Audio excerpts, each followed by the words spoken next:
Well, good evening, racing fans. Welcome to racing action from Grand River Raceway for this Wednesday evening.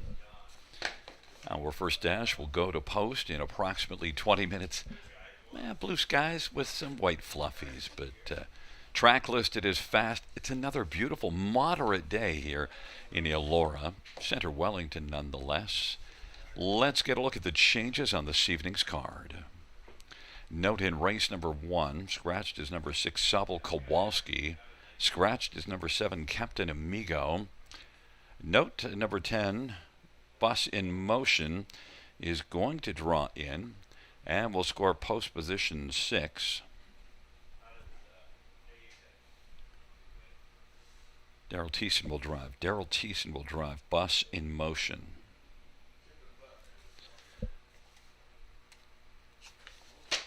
The second dash. Note there's no show wagering. No show wagering. Race number 3. Scratched is number 1. Pardon me. Hold on there, Gary. Number 1 always at the bar. Steel to aluminum shoes up front. Steel to aluminum shoes up front. 7. Dancing with Myself is scratched. And scratch 10. Bus in Motion. 7 and 10 are out. Of course, Bus in Motion's in the first, so scratched out of the third. Scratch the 7. Number 1 always at the bar. Just shoe chain. Steel to aluminum shoes up front. Race 4, no changes.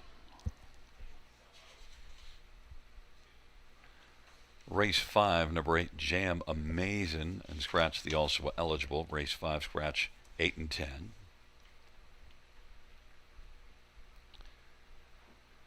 Races 6 and 7, no changes. No changes, races 6 or 7.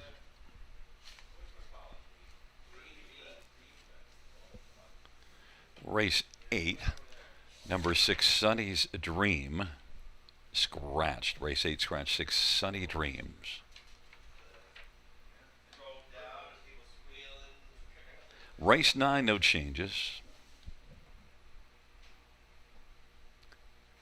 And race number 10, note that number 2, Sunflower Hanover, the driver, will be Lauren House. Lauren House will drive to Sunflower Hanover. Once again, reviewing races 1 or 2. Race 1, scratches of 6 and 7, 10, Bus in Motion. Will score post 6, Daryl Thiessen will drive.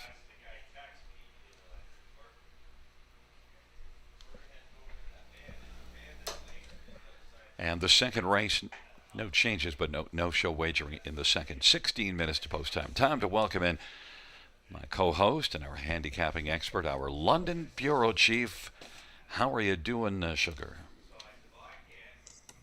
Everything's great here in the Forest City of Ontario. We're on board again from the Grand River Raceway studio in London. Happy to be here, and looks like you got a great evening down there. It's pretty good here in London as well. Yeah, by the way, Forest City sounds like a contradiction. I mean, if it's a bunch of forest, it's not a city. Like, get it together.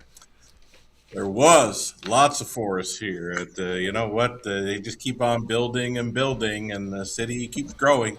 Okay. Listen, tonight, you know what? I thought I'd throw this out at the beginning just as an incentive to you. If you do a good job tonight, I'll give you Friday night off. So they're just a reason to work a little harder. You get the job done well tonight, you can have Friday off. Well, I'll thank you for that. You have no idea how much time I put into this program tonight. I worked hard at it. I was in love with the horse in race number 1, coming in off a qualifier, a great-looking qualifier where I went back and watched the replay 2-3 times, put a watch on it myself, and well, the 6 scratched from the opener, so it just took the sails away from. Took the wind out of my sails. There's what I was looking for. No, took the sail out of your winds, if you like George Bush. Fool me once, fool me. You can't fool a fool, or whatever. He'd got all tongue-tied on. The greatest is Chuck Fraley used to say. He had a whole bunch of ones like, well, nobody's human. No, Chuck, that's not the same. or he's running around like a chicken with his legs cut off. No. Oh, boy. That wouldn't work, Chuck, either. Listen, it's an interesting card tonight. I'm following my pick Is five plan again of having two singles in every pick five and then fanning out deep in the other three.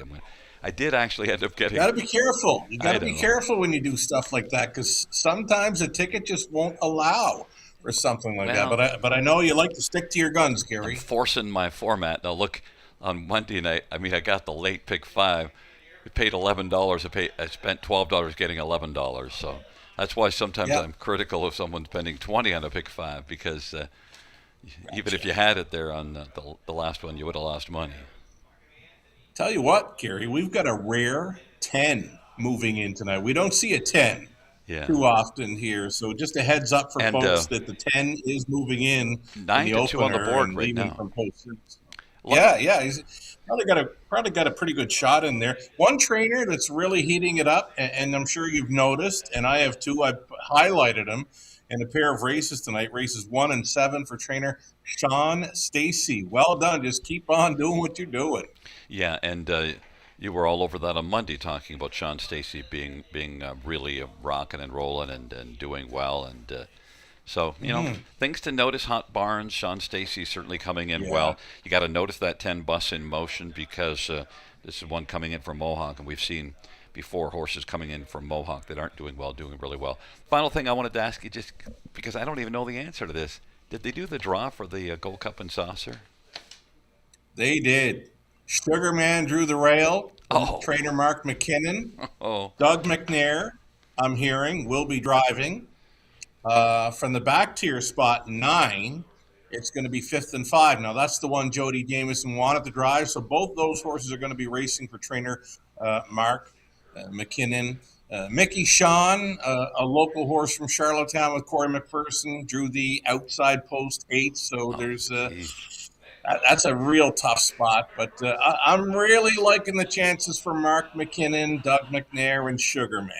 And I think what I'm also liking the chance is for a new track record because 150 last time out, Oh, 49 and 4 is the record. If they push him at all, and they yeah. should, it could go down.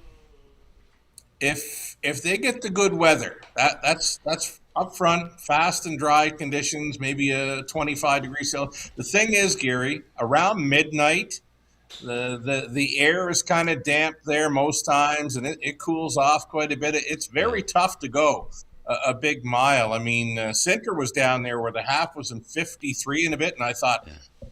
they got to break 150, but no, they couldn't break 150 on that night. But they'll have a good shot breaking 150 on Saturday night because Sugarman he did that 150 flat quite easy, and now it appears Doug McNair is going to be shipping in to possibly win. So that's a good fit for Sugarman.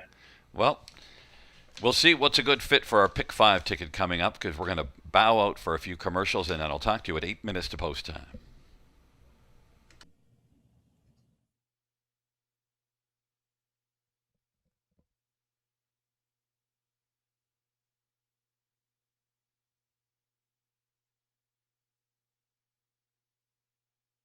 Submissions are now open for the 2026 Youth Contest presented by the Bill Galvin Racing Alliance. Kids can win cash prizes and a VIP night at the horse races. To enter the Youth Literary Derby, write a story or poem about anything related to standardbred horses. The Youth Literary Derby is open to students in grades 3 to 8 as of June 1st.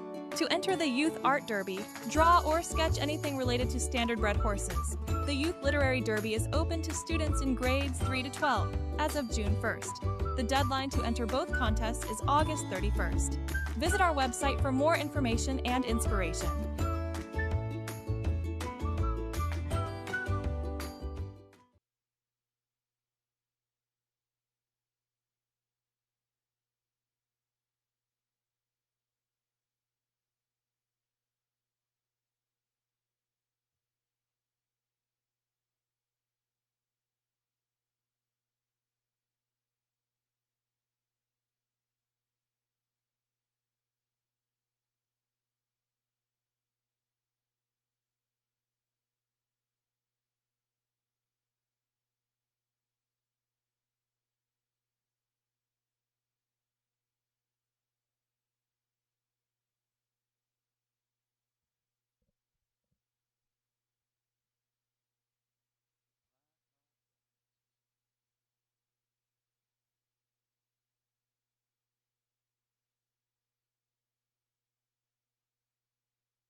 Welcome back to the show, everyone. You're watching Grand River Raceway. 10 dashes on tap tonight. I like this card, even though there's a few of my top selections were scratched earlier on today. And just a heads up and a reminder that the 10 will be moving in here in the opener. Sometimes the 10 horse, sometimes those alsos can get lost in the betting apps, the online wagering platforms. So just take note. Number 10, Bus in Motion, is going to move in. Daryl Thiessen driving now from post number 6. So with that in mind, let's get a look at some Pick 5 ticket suggestions. A $5,000 guaranteed pool, low take, part of the go-to wagering menu. The go-tos tonight: Pick 5, starting up races 1 and 6. Pick 4s begin races 2 and 7, and non-jackpot high 5 opportunities, races 5 and 10. So in the opening leg, I'm going to track value. I want value to start up this Pick 5 play. We're using 9. Night Life's Legacy, off 3 weeks. Leaving from the back tier spot, but from the hot barn of trainer Sean Stacy. And then the 10, Bus in Motion. I want this horse on my ticket. Now leaving from post 6 with Daryl Thiessen on board. It's the second career outing. This one for co-owner trainer Blake McIntosh. 9 and 10 for me starts up the Pick 5 play. We're on the 5 and 6, race 2, that being no wait list. Finds an easy spot there with Austin Sorey on. Another live bullet possibly for trainer Blake McIntosh. Number 6, Dance Captain, also makes the ticket. Deepest of all, race 3 with a 2, 3, 5, and 8 being Carson's lucky chip. Nice to meet you, Southwind Spino, as well as the 8 Sports Caper. Fourth race then. Looking at the fourth, I'm 3 deep in there. We're on the 3, Moon Lover Bovino, as well as the 5, Strongman Hanover, and now racing for Team Hensley. And got to use the 6, Arson Seals to win there. Filion for Copley. And then on the end of it, the 5th and the final leg of this early Pick 5 opportunity, the 1, I'm a Cute Lil Stalker, Big Deuce, last time out. And then the 5, Cattle Crush, Travis Henry. Gets the call tonight for trainer Kevin Stevens. Liking the chances for that one in there. Another price player possibility. $19.20 on the 20-cent wager. Our track announcer, Gary Guy, he's standing by with his best go on the early Pick 5. So let's bring up Gary's ticket. Well, there's the couple of singles that we're looking at, but you know what? Not singling up in the first race. I thought the first race was a wider open dash, so where you're too deep with the 9 and the 10, I got Twinbee, Duncan, High Rise Hanover, and the Good Moment. Mm-hmm. So I got the inside 3, and I do use your 9, Light Life's Legacy. But I didn't. I decided not to draw the 10 in. But I can see why I can see why you're going there. But I'm on the inside 3 and the 9, and then in the second dash, I got number 5, No Wait List, and I just said, you know what? No wait list. When you look down, you see 48 and 2 in a goal, June the 27th at Mohawk. I don't need to go any further than no wait list. In race number 3, there's my 4 deep, and you know what? I got the same ones as you. I'm just displaying my order with Southwind Spino, but we're on the same page there. Then the fourth race, I'm going to single up, and so I got the Bovine, Moon Lover Bovino, and that's it, because I thought, that's all I need in there, which allows me then to have 4 horses in the 5th race, and where you have the 1 and 5, I don't have Cattle Crush. You can't have them all, and that would have been my 5th one, but I took the inside 4, but I like I'm a Cute Little Stalker a lot in there, and then I got the inside 4, so I get the 4x4x4 with a couple of singles to get to $12.80. 12.80. Well, you're the one that always reminds me, George is not as quick as Grand River, and there's Cattle Crush picking up driver Travis Henry, showing 54 speed in his last 2 over George, and so that might be good enough for a 52 or 53 trip tonight. Another beware horse for me on tonight's card, that 5 in the 5th, but let's get those singles home, Gary. Yeah, that's the first order of business. I'll bet you Conley, he's not spending $12.80. He's got the thicker wallet. Oh, he's got that favorite number in play, 28.80 for Connolly starting things up. He's on the 3, 5, and 9. Twinbee Duncan, Avalanche, Night Life's Legacy. No 10, The 10 is moving in, folks, leaving from post 6 now. Over to race 2 for Connolly is on the 1, Better Talker in the 5. No wait list. No wait list is going to be on so many multi-leg tickets this evening. Third race for Connolly. It's a 2, 5, and 8, being Carson's Lucky Chip, Southwind Spino, and Sports Capers. Back to 2 deep in the 4th. He's using 3, Moonlover Bovino, as well as 6, Arson Sealster. And on the end of it for Connolly, a 1, 2, 3, and 6. I'm a cute little stalker. Salzburg Gunner, Ambush Sealster, and EA Banknote.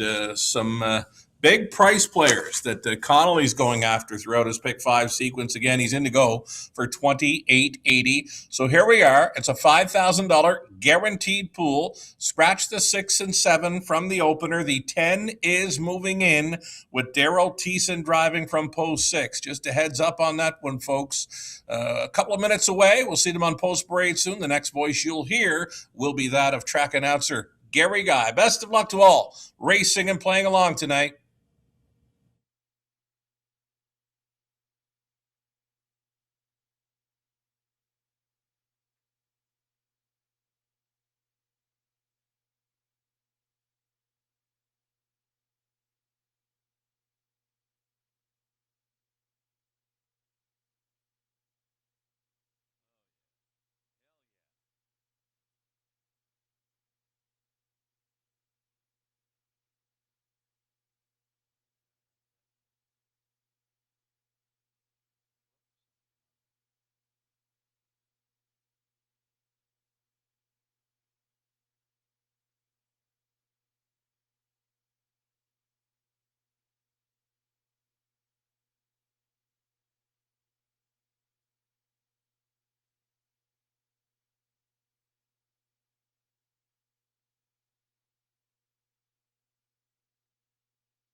Field on post parade. 1 is High Rise Hanover, Jordan Comania for Nikki Comania.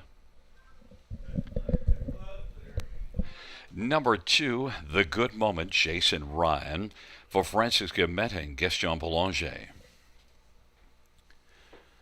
Number 3 is Twin B Duncan, Sammy Filia for Francis Dumichel and Twinbrook Limited. And number 4, Tweeter Twit, Scott Culver, Shane Weber, and Tom and Elizabeth Rankin. Number 5, Avalanche. Travis Cullen for Jody Cullen and A1 Stable and John Collings and Blair Kidd. Number 8 is Sir Galloway. Travis Henry for Zachary Carroll and David Omicelli. Number 9, Nightlife's Legacy. Jonathan Drury for Sean Stacey and Hudson Standabreds.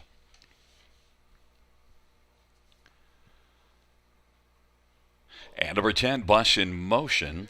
Daryl Thiessen for Blake McIntosh and Hutt Racing and Ozzie McKay will score post 6. Let's get a look at this field. And, well, we got a couple of scratches, so now it's a field of 8. And the 10 drawing in 8-1, so people are not noticing the 10. And just before we talk about the 10, I don't get it, man. How can someone with the name Sugar not be taking Twin B Duncan? I mean, you think he's going to get Donut in here? Well, I've had a lot of Dunkin' Donuts in my day. There was Dunkin' Donuts, I believe, Charlottetown, PEI, when I lived down that way in the 90s. And there you go.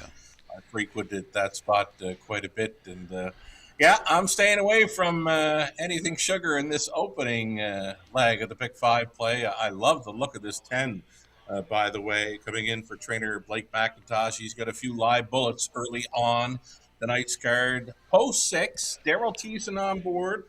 Likely some gate speed to work with here. Many of the young horses of Blake McIntosh, they all seem to have good early speed. So I'm thinking this one's going to be on or near the lead, and the price is right. I'm not sure, Gary, if people are missing this horse when playing online. I know these also eligibles. They can get lost in the mix, and they're very tough to include in the multi-leg wagers if players don't see them. So just another reminder, folks, the 10 moves in and leaves from post 6. For those who do see them, then you're actually getting some hidden value. And Bus in Motion, I considered it. I opted not to go with Bus in Motion, and I might wind up getting Donut if Bus in Motion does the job here. If Bus in Motion gets in here, this is a $125,000 yearling purchase with just one start. So, and a good back half of that start of 56-1. How about 9, Nightlife's Legacy? Now scratch vet lame, so hasn't raced since July the 27th, but you do see good speed. 54 last time out, and Sean Stacey's barn's heating up. Yeah, he's got a couple of things going against him, Gary, being off 3 weeks, and plus it's that trailing spot to overcome. But the way the Sean Stacey barn's been racing over the last 2 or 3 weeks, I wanted this one on my ticket. You can't leave anything that Sean Stacey is sending out there off your multi-leg wagers. You're going to see him again later on tonight, race 7, Austin Sorey. For the 3, Glenn E. Mack. I got a big circle around that one as well. So that's 2 trainees for Sean Stacey tonight, and I want them both on my tickets. The horse looks good on the track right now, and yeah, we'll see. I mean, look, he left a bunch last time out, got away second, and yet still had enough for a pretty strong back half, 55-4 back half. I do love the 9 in here. How about number 4, Tweeter Twit? Up trailer posted, nose on gate. It's one of our favorite angles, but this is one that still maybe needs to show a little more gate speed. But you do see a mile here of 56-2, so Tweeter Twit is certainly one you got to consider. And yet, you know what? The fans, 30-1, Tweeter Twit. Big price. I don't mind the price on this one, and the horse looks kind of sharp too. Like not running hot or anything like that. Just looks kind of sharp and wide awake, and wants to rock and roll here. And at 25-1, I got all kinds of time for this one in the tries and superfectas. What about Avalanche? This is one that races for the Jody Cullen barn. Has had 2 starts, both of them top 3 finishes. You know, I didn't use Avalanche, and it's hard for me to not use a Jody Cullen horse, especially one that's racing well. I just thought some of the others maybe have a little more speed, but boy, I kind of, I'm doubting myself now. I don't know, Gary. 2-1 favorite status right now for a horse that's got 57 and 58 speed, when you got a couple of horses coming in from Woodbine Mohawk Park that appear that they can go much quicker. So for that reason alone, I put the 5 a little further down on my selections. Sure, he can hit the board here, and he may surprise me and win it, but I don't want him on top here at 2-1. Okay, so we got to get to the Dunkin' Donuts here. Twin B Duncan, look, this is one that raced at Mohawk August the 6th in 53-3, then came here, Right. was an odds-on favorite last race, and really, it wasn't a great effort. Came home in 30-1, 58-2. I just believe there's so much more in the tank. I'm willing to say that was a bit of a one-off. And first of all, it wasn't a bad effort. Third beaten, too. It's just that he's going to have to go a lot more, but he's shown he can go a lot more, and he's got tremendous gate speed. Right, he is going to have to drop down a little lower than 58 and 2 speed. Another one that does look very sharp here, along with the four that are both offering pretty good prices. Twin B Duncan, just lightly raced, only 4 career outings, so there's a lot of inexperience here, a lot of greenery within these horses. So again, they're still learning. So Twin B Duncan. First up attacker last time out, just a little bit flat on the end of the mile, 30-1. He'll be looking to improve off of that one. I got this one wide open, Gary. Any one of 8. But I think that's why they might have skipped a week out of the box, or they've been out close to 2 weeks. And I just think Twin B Duncan. I'm expecting a big effort out of Twin B Duncan. And, well, if it materializes, then you're going to wind up getting donut here in the first race. Yeah, the big 0. Well, it is a field of 8 for race number 1. 10 minus 2 is 8. Okay, Shakar, I got it straightened out here. Field for the first dash. In behind the gate, nearing the start.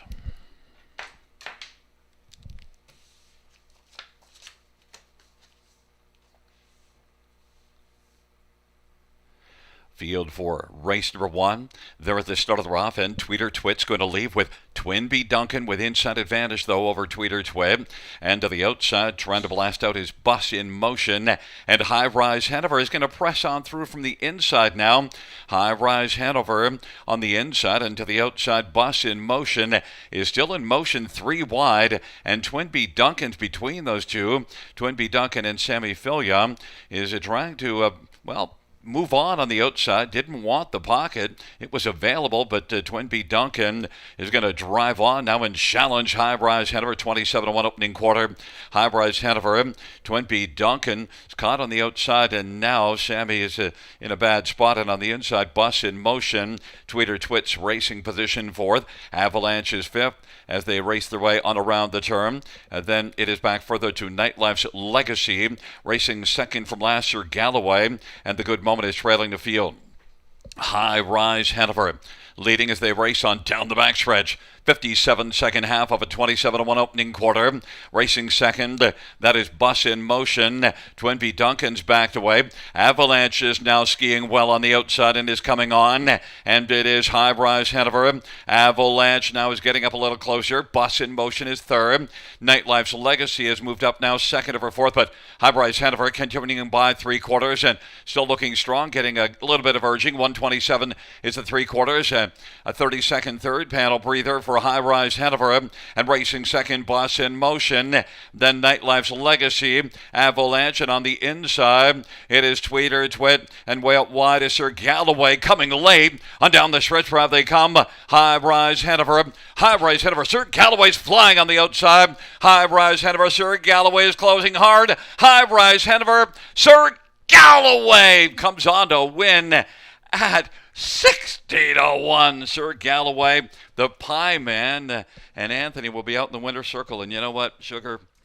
We deserve being blown out of the pick 5 because the Pie Man brought me a pie. And what do? I don't even take his horse, and neither do you. Shame on us. Shame on us. There wouldn't be a whole lot with the 8 on the ticket, but the last thing I remember saying, Gary, was any one of 8. I'm calling it wide open, and sure enough, longest shot on the board from the clouds, pacing out of his skin to win it, Sir Galloway. Yeah, and you know what? I started calling Sir Galloway at the top of the stretch because I could see, holy Lord, he is actually coming hard. I was going to have High Rise Hanover. That was my second choice on the board, but you know what? Travis Henry said, no, sorry about that. We're going to blow everybody out of the pick 5. And we're going to see the Pie Man in the winner's circle, David Omicelli. But look at, here comes Travis on the outside. And, Jordan just couldn't do anything about it. Well, The one horse he gave fits to a lot of them in there, and to see him picked off late by the longest shot on the board, I mean, that's what that race was all about. I mean, it was so wide open. I Well, wanted the 9 and 10. They're finishing third and fourth, and yeah, this eight. Great to see for our friend of the show, Dave, up from Michigan. yeah, and look, we got the pie in the other room, and I was going to mention I might be busy for what? Can you call a couple races? I might be knee deep, and But look, Oh boy. obviously, maybe here's the deal. What we should take out of this first race for everybody is, if you bring the announcer a pie, your horse will have better luck. That's what should be understood. Well, he Hey, shows up in London quite a bit, and the horse is seen to win when he's here. I mean, all he's got to do is have a $20 win on this horse, well, and every bit of his trip and I maybe a just, few pies I'm are just, paid for. I'm Sir just, Galloway, I'm wow. just hoping that other owners are listening to this and saying, "Hey, to their train, better send some pie and some cake and some Oh cookies up boy, there, and the horse will race right? well." But look, the pick fives are gone, right? Not all of them. There's some out there. I mean, Dave from Michigan's likely alive. Oh yes, yeah. Well, that would be a great day to be alive in the pick five and your horse in the winner's circle at 60 to 1. But and Anthony is trackside with him as well. Sir Galloway, victorious at 60 to 1. It's an 8, 1, 9, 10. Your 9 and 10 do get on the ticket. My 1 was second, but Sir Galloway and David Omicelli out trackside. The owner Zachary Carroll, the trainer. Travis Henry, the winning driver. A 2-year-old Cattle Wash Bay colt. It is the first win for Sir Galloway. Mile of 158.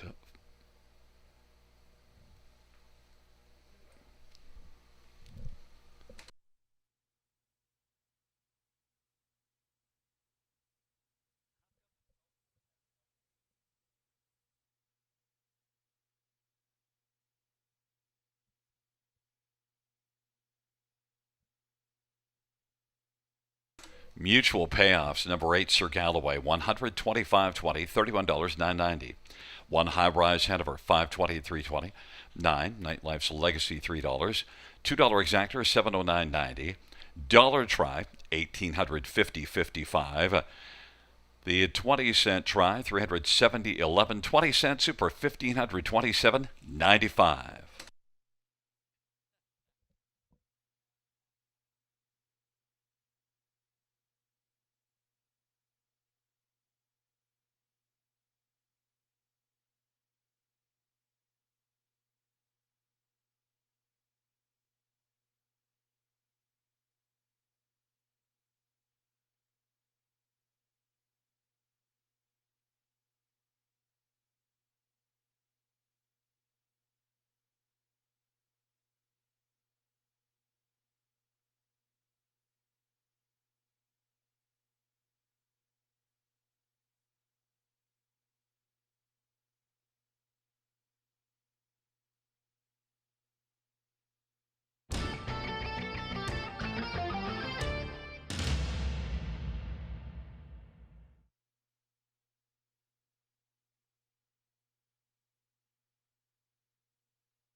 First race, sort of finish from the top. 27856, double scratch 134. That's 27856, double scratch 134 on the bottom.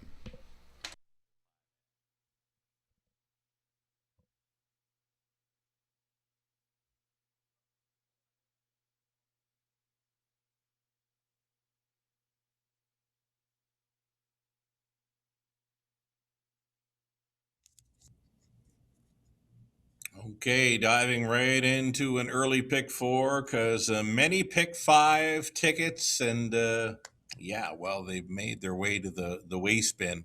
Um, Less than $100 still in play after the 60-1 bomber Sir Galloway starts things up. Travis Henry on for trainer Zachary Carroll. Swooped the field late. Absolutely flying to pick off the pace setter in the opener. Again, less than $100 in play for an $8,000 plus pick five pool. Best of luck the rest of the way. If you had the 8 in the opener, longest shot on the board. Early pick four, let's do it. 5 and 6 for me here. No wait list. Dance captain. I want them both. 4 deep in the third with the 2, 3, 5, and 8. The fourth race, we're looking at 3. Nice to meet you. The 5, Southwind Spino, and the 8, Sports Caper. Fourth race, 3, 5, and 6. Got to have Moon Lover Bovino, the 3, and Travis Henry. Great looking lineup for Travis with us tonight. Fifth and final leg. Fifth race, final leg of this pick four play. We're on the 1. I'm a cute little stalker. Big Deuce last time out. And I want the 5, Cattle Crush. Another live bullet possibility for Travis Henry in the 5th. Just $960 on a 20 center for this pick four play. Guaranteed pool at $2,500. Gary Guy has mapped out an early pick four ticket idea as well. Singles up the 5, no wait list here. 4 deep in the third with a 2, 3, 5, and 8. Stays with a single in the fourth race. That being 3, Moon Lover Bovino, and the inside 4 in the 5th. I'm a cute little stalker. Salzbrook Gunner, Ambush Sealster, fishing in the shadows, covers them all. 1, 2, 3, and 4 in the 5th. He's in to go for $320 on his 20-cent pick four play, and one more ticket idea on the early pick four at the river. This one for our friend of the show, Connolly Ecclestone. Opens it up with Better Talker and no wait list, the 1 and 5. Third race for Connolly. It's a 2, 5, and 8. Carson's Lucky Chip. Nice to meet ya. Sports Caper. 2 deep in the 4th. Moon Lover Bovino, Arson Sealster, that being the 3 and 6. And then he's on the inside 3. I'm a cute little stalker. Salzbrook Gunner, Ambush Sealster, as well as the 6. EA Banknote. 4th and final leg of this early pick four. $960 if you want to go along with Connolly on this 20-cent pick four ticket suggestion. A post parade for race 2 at the river is next.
Field on post parade for the second race. One better talker. Travis Henry for Chris Haskell and Don Schuldeis. Number 2 is Aaron Wood Big Mac. Lauren House drives and trains for David Omacheri. Number 3, Stroker, Scott Culver, Gary Rive, and Ashley and Matthew Rive Bohanec.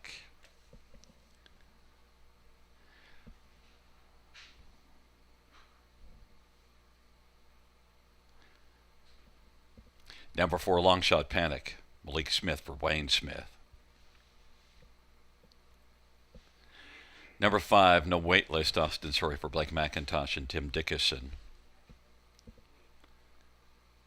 6 is Dance Captain, Sammy Filia for Pam Forgy and Robert Doyle.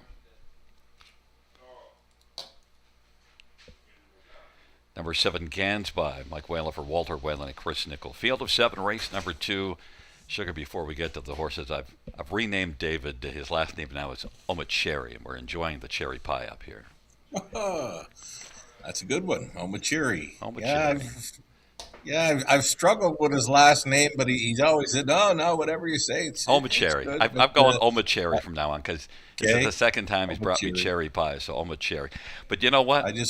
Wait list doesn't need to bring pie. I think the horse can be good on his own without the extra benefit of bringing the announcer a pie. Yeah, big speed threat, facing much easier competition here. I mean, I'm not sure, but this might be the lowest purse he's ever raced for. I didn't go back and check from the start of his career, but he has always raced against the best 2-year-olds. He's always raced against the best 3-year-olds. And now, wow, 2-5 and deservedly so. Yeah, and look, June the 27th, how do you like racing in 48-2 and not even landing in the top 2? Look at the opening quarter, 25-4. In fact, he also had a 25-4 opening quarter here, August the 3rd. Now, finished a well-beaten 4th because he had a good excuse because with a 25-4 opening quarter and got parked and wasn't able to make the lead, and that just kind of did him in. And that mile went in 48-2, of course, as you remember, with Redland Rocket Man.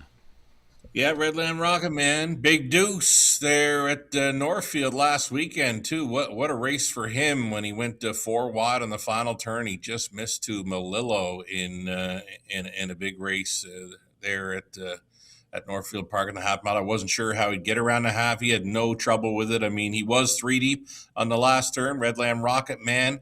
A horse kind of came out a little in front of him, and he got bumpy trying to switch 4 deep, but he just kept on coming, and another 20 or 30 feet, he might have gotten there. Now look at the 6-horse Dance Captain is one that was racing at Sarnia, and then thought he'd try Mohawk, and only finished a 5th, but it was a mile of 51. Yeah, look at the fractions through it. He sat 2 from the rail, which is not an easy spot to get away from at Mohawk. Sat 2, 26-1. Commits to travel first up, 53-4, 122. And, of course, he's going to get a little tired through the straightaway, turning for home. He did grab a check, paced a mile in 151. That was the first time for trainer Pam Forgy. Second time is tonight. Sam Filions on a live one, but he's got his hands full with no wait list. It's likely to be the lineup, 5, 6, 6, 5. Number 1 Better Talker is moving up from the non-winners at 2, but if you're going to move up from non-winners at 2, why not do it after winning 3 in a row? Right, he's very sharp right now. He does have a 51 mile on his car, but that's at the big track of Woodbine Mohawk Park where no wait list shows 48 speed, right? So Better Talker to go with the 5 and maybe the 6. He's going to have to find maybe 2 more seconds on Grand River Raceway's 5/8 track to go with the. And then number 2, Aaronwood Big Mac. Could we get a David Omacheri double with 60-1 on to right now 14-1? From what we just saw in race 1, the 2-horse Aaronwood Big Mac is a must play. Look, he was really good last year. Like, look, we're fooling around here, but he was a really good horse last year. He hasn't quite come around, and that last race here, post-8, just was not able to get into it at all. But you only have to go 2 back to see him really race well, second beaten half a length. Before that, a third. So he had, in the non-winners of three this class, a second and a third. And the only thing is, doesn't seem to get off the gate that much. Well, here it is, Gary. If Lauren House can somehow find a way to sit 3 or 4, like the mid pack or better, and be within 2 or 3 lengths, turning for home, I'll give him a big shot. It's like that. Yeah, and also, I'm going to throw one in here that you maybe could use on your ticket, even though second longest shot on the board is 7 Gansby, because what did Gansby do last time out in the non-winners of three? Was way back early, came flying late to pick up a second at 10-1. Yeah, it's a pretty nice trip. Big back half in there. I just don't see the speed for him to go with these. This trip for me, I don't know. We could be looking at a 150 or 51 mile. It could be interesting. Look, obviously, no wait list needs to be pressured because it certainly stands out. You see that mile of a 48-2. That's hard to look past in an OSS Gold, and that big opening quarter here. No wait list, 2-5. My single on the pick 5, but you went deeper, so you could be alive. No wait list. Probably the best Ontario 2-year-old last season that never got a win. Just hard to believe when you get that much ability, but you know what? Certainly in a good spot here. It's a field of 7, race number 2.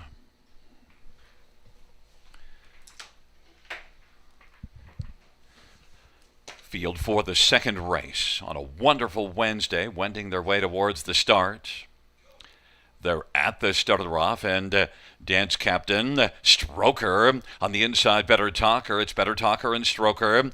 Aaronwood Big Mac is going to get away third. Long Shot Panic. No wait list is waiting right now and is racing fifth, and then dance captain and Gansby, but Better Talker and Travis Henry. At 7-1 has got the lead. Stroker at 19-1 is second, and Aaronwood Big Mac at 18-1 third right now. Then racing fourth is Long Shot Panic. No wait list, and Austin Surrey still waiting along to the inside. Then Dance Captain and Gansby. 27-1 opening panel. Better Talker coasting along on the lead right now, in front by a length and a half over Stroker. No one popping out yet. Aaronwood Big Mac, Long Shot Panic is racing position to fourth, and now there goes to the outside. No wait list. And will pick up cover because now stepping out from third and on the move is Aaronwood Big Mac. Aaronwood Big Mac in front of Long Shot Panic. And then Gansby. Second from last is No Wait List, and then Dance Captain. And No Wait List isn't waiting around anymore. Is out 3 wide and is coming on, but it is Better Talker. Better Talker. Stroker. Aaronwood Big Mac. No Wait List now is striding up strongly on the outside, 3 deep, and is about to take over third. And now is on the outside, taking over second, and is bearing down on Better Talker. Half of 56-1 off that 27-1 quarter. Better Talker. Stroker is still in the hunt, and on the outside, No Wait List might have flattened out. Aaronwood Big Mac is fourth. Gansby on the inside needs some racing room, and Long Shot Panic on the outside. Better Talker as the field turns for home. Stroker is looking to pop out now. It is Better Talker and Stroker as they come on down the stretch drive. Better Talker just keeps on. Better Talker, No Wait List. Better Talker is going to pull the upset. No wait list, and then Stroker and Gansby 152-1. Better Talker. Well, Sugar, my second choice on the board, but I wondered moving up from non-winners to 2, but I said if you're going to move up in class, do it when you've won 3 in a row, and now he's won 4 in a row.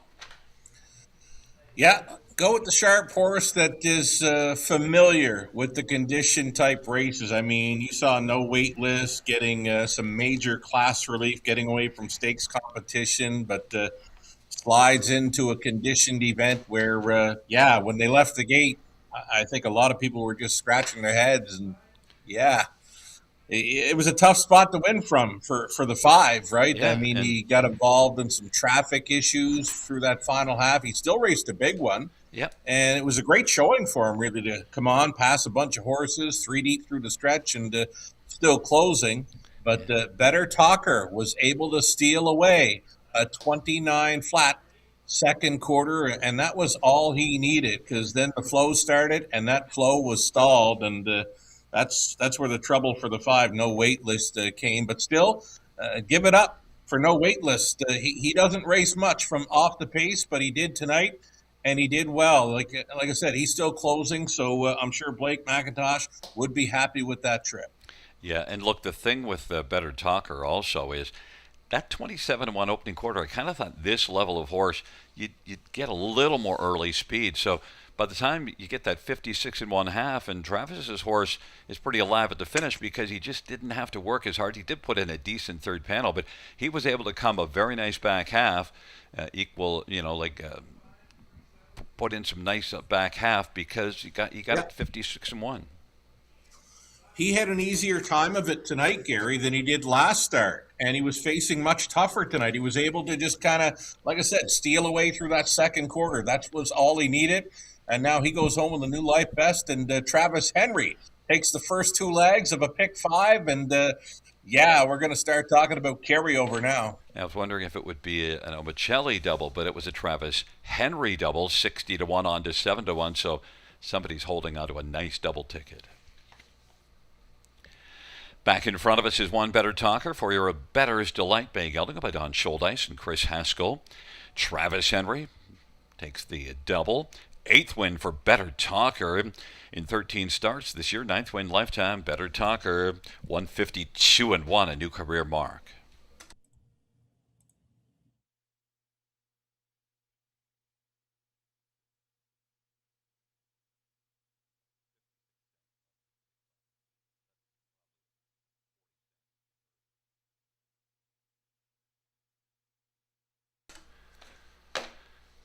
Second race. One Better Talker, 1620 and 290. 5 no waitlist, 210. $2 exactor, 29.10. Dollar try, 44.50. Dollar super, 225.05. 20-cent super, 45.01. Double of 8 and 1 on a dollar ticket. Just a $1 double ticket of 8 and 1 pays $1,570.50. Third dash is up next, coming up shortly. Also, just a reminder, we'll remind you a few times this evening, there is no racing action here on Friday, so we'll be taking Friday off and returning next Monday. So just don't be showing up here Friday and wondering where the horse is. No racing this Friday at Grand River.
Second race order finish from the top. 1536274. That's 1536274 on the bottom.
Winback Farm graduates are born to compete and race to win and have made over $480 million and have won over 50,000 times. Yearlings for sale at Goshen, Ohio, Lexington, London, and Harrisburg.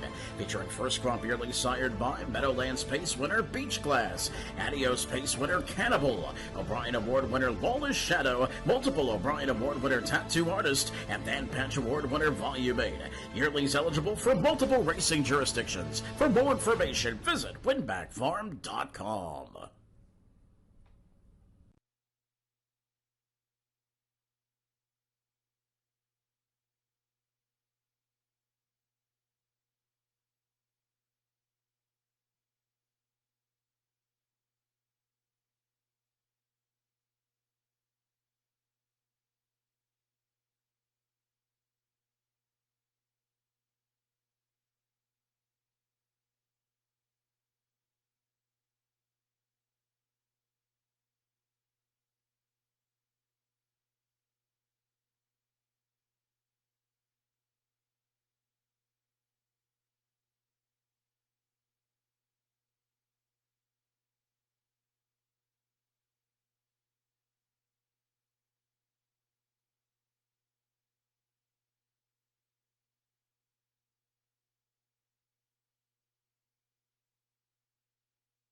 Field on post parade for the third one. Always at the bar. Scotty Kohler for Andrew Cars and Leo Fleming and Aaron Wood Equine.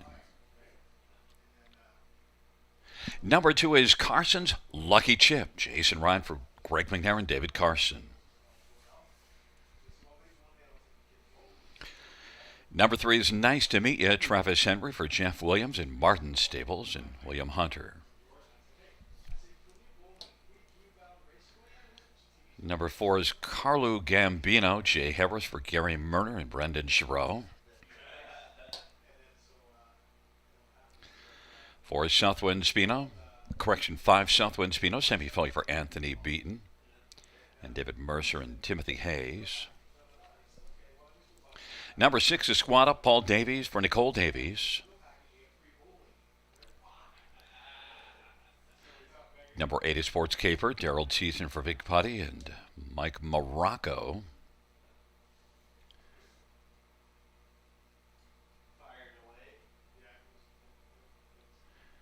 And number 9 is Apple's Esso. Travis Cullen for Jody Cullen and Paul Sanders. It's a field of 8 for race number 3.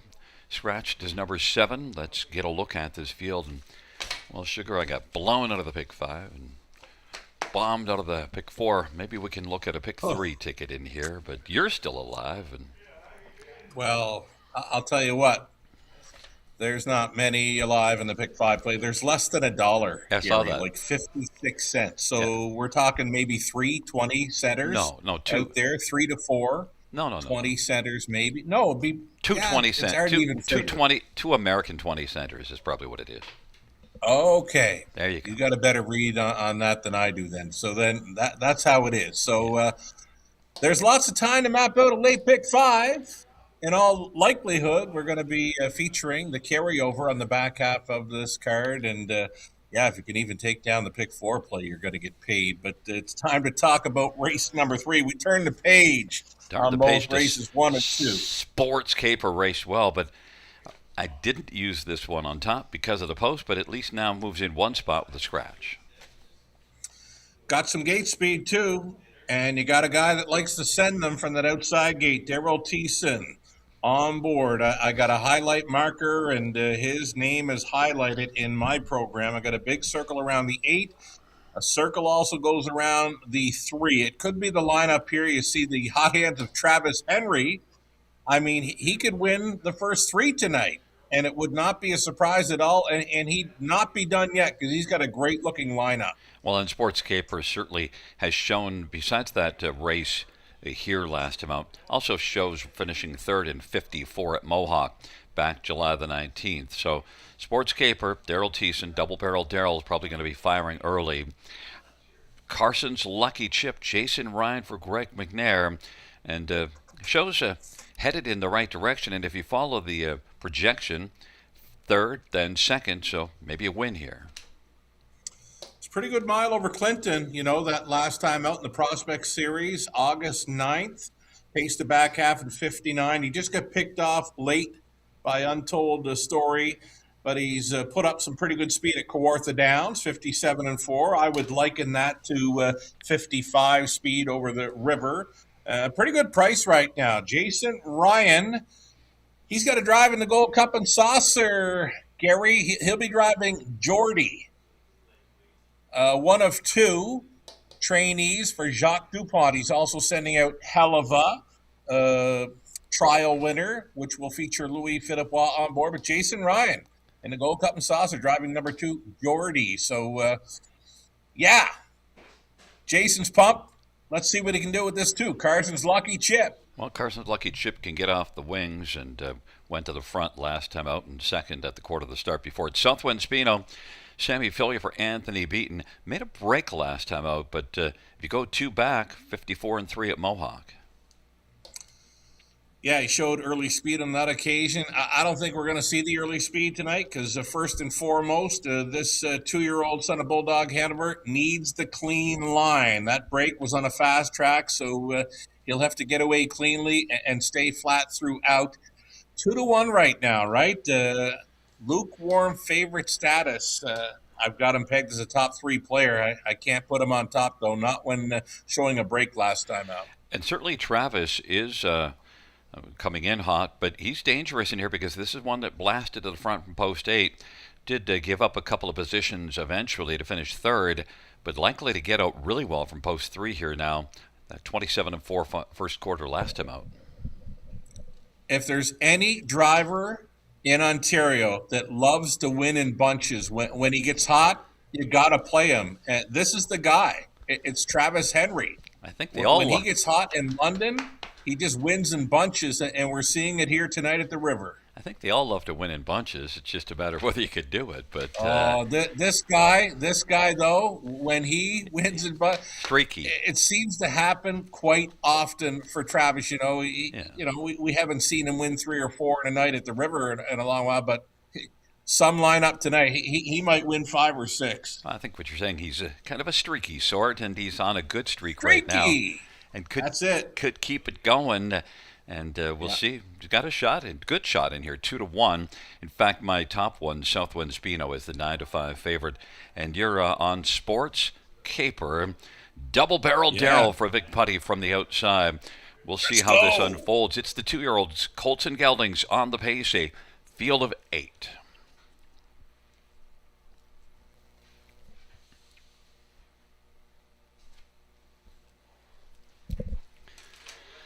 The field for the third dash.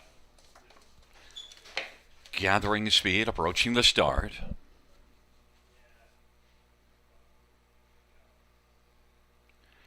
Field for the third. At the start of the offense, Sports Caper is going to blast on the outside. And also Nice to Meet You. Squad up and racing forth is Carson's Lucky Chip. And then it's always at the bar. Southwind Spino back to Apple's Esso. And Carlo Gambino is trailing the field. Sports Caper, Daryl Thiessen. Double barrel Darrell fires Sports Caper to the lead. Squad up is still racing up on the outside and moving, and then Nice to Meet You is on the inside in the pocket and racing forth is Carson's Lucky Chip. In front of always at the bar, Apple's Esso, then Southwind Spino and Carlo Gambino are now coming on. It is going to be Squad up at 10-1 to clear and be in front of Sports Caper as they race on past us. In third in line is Nice to Meet You. Carson's Lucky Chip is fourth. Always at the bar, fifth. And then it is Apple's Esso, Southwind Spino, and Carlo Gambino up at 27-2 opening quarter. Field heads up to the half. Squad up at 10-1's got the lead. Sports Caper racing second, but about 2 back as Squad up continues on. And now Nice to Meet You is going to work on the outside and come on now. Nice to Meet You for Travis Henry is moving up and wants to meet right now with Paul Davies and is driving on the outside, and now Nice to Meet You has come on, taking the lead from Squad Up. Sports Caper took out from third and now driving back through on the inside. Squad Up is dueling with Nice to Meet You, and Sports Caper is right there within striking distance third, but Squad Up continues on. Squad Up, Nice to Meet You has to come again. It is Squad Up on the inside, 3/4 125-2. And that is Nice to Meet You on the outside, trying to wear down Squad Up. Then Sports Caper third. Carson's Lucky Chip is fourth, and then always at the bar. And Apple's Esso when the field turns for home. Squad Up is gambling, battling on the inside. And to the outside, Nice to Meet You. It is Squad Up and Nice to Meet You. They've been going at it for a while. Squad Up and Nice to Meet You. It's close at the finish, but on the inside, Squad Up held off Nice to Meet You. And then Carson's Lucky Chip and always at the bar. 155 flat. Number 6, Squad Up, and Paul Davies. Gary, I did not see that coming. Now it's tight. Is it? You're calling 6 a winner, but I would have called it too close to call, but that's just me. But I trust your opinion with this 6. Again, I didn't see it coming. I mean, it does come in off the winning qualifier, but to park through the opening quarter, 27-2, and then fight off the big challenge of Travis Henry, the hot hands of Travis Henry and number 3, Nice to Meet You. It was a real good horse race, that final quarter where they threw down. But, it's another price player, 10-1 on this fella to throw yet another wrench into the multi-legs, especially the pick 4, right? Yeah, and look, the thing with Squad Up, you see 3 qualifiers, but made breaks in the first 2 qualifiers and then had a really nice final qualifier, but that just wasn't enough for me to feel confident. But right. the morning line put this one at 3-1. Well, the morning line was a little optimistic because 10-1 is, I guess, people would see those breaks. Now, you know, I was confident when I called it, and then you kind of made me feel less confident. And you know what? It's a six. I was confident. The 6 won it. Yeah, it's a 6.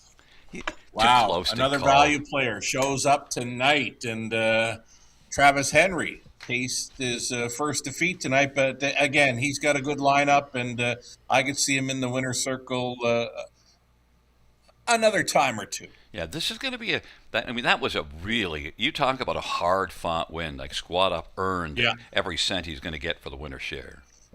I'm surprised the size too, right? I mean, he's a better's delight, but he's a big better's delight 2-year-old. This 6 squad up. Paul Davies, And Paul drove wife him. Nicole. Paul drove him They've like he got a nice wasn't. one. Paul drove him like he wasn't the least bit thinking that he had to be careful with him. Right. It's like I know what I got under the hood here. Let's unleash him and see what happens. And great learning curve for him. Like I said, parked through the quarter, 27 and a bit, and then fights off the attacker. Nice debut. We'll see if Real that. nice. We'll see if that pick 5 is gone. I believe it is, but we'll find out. Oh, it's gone. There's Gonzo. there's number 6 squad up. Paul Davies, driving and training, sharing an ownership with Nicole Davies, 2-year-old better's delight, Bay Gelding. Squad up takes his career debut, 155 flat.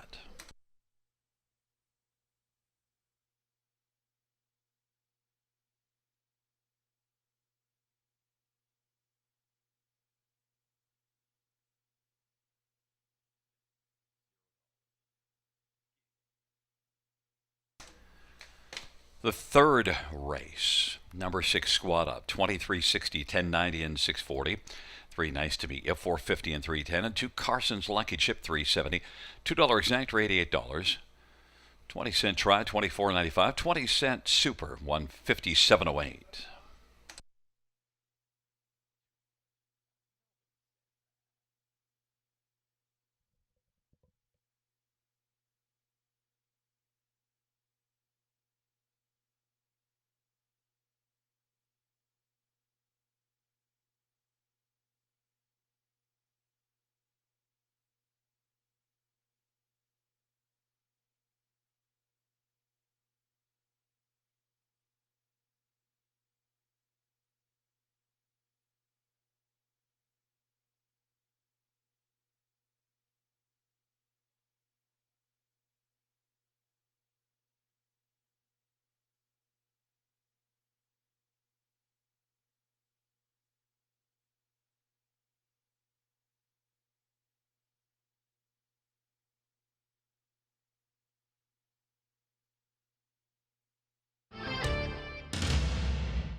Third race.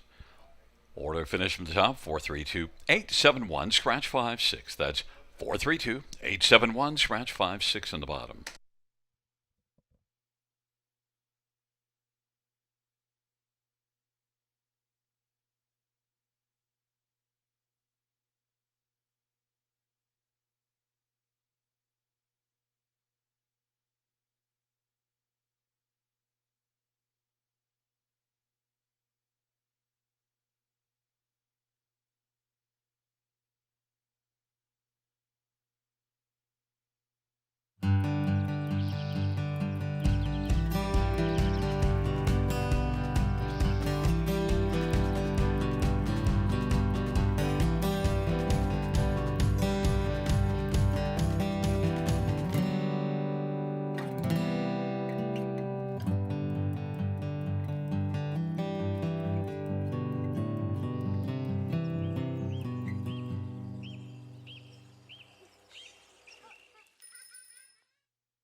Field on post parade for race number 4. One Better Beast, Jonathan Drury for Kyle Bossons.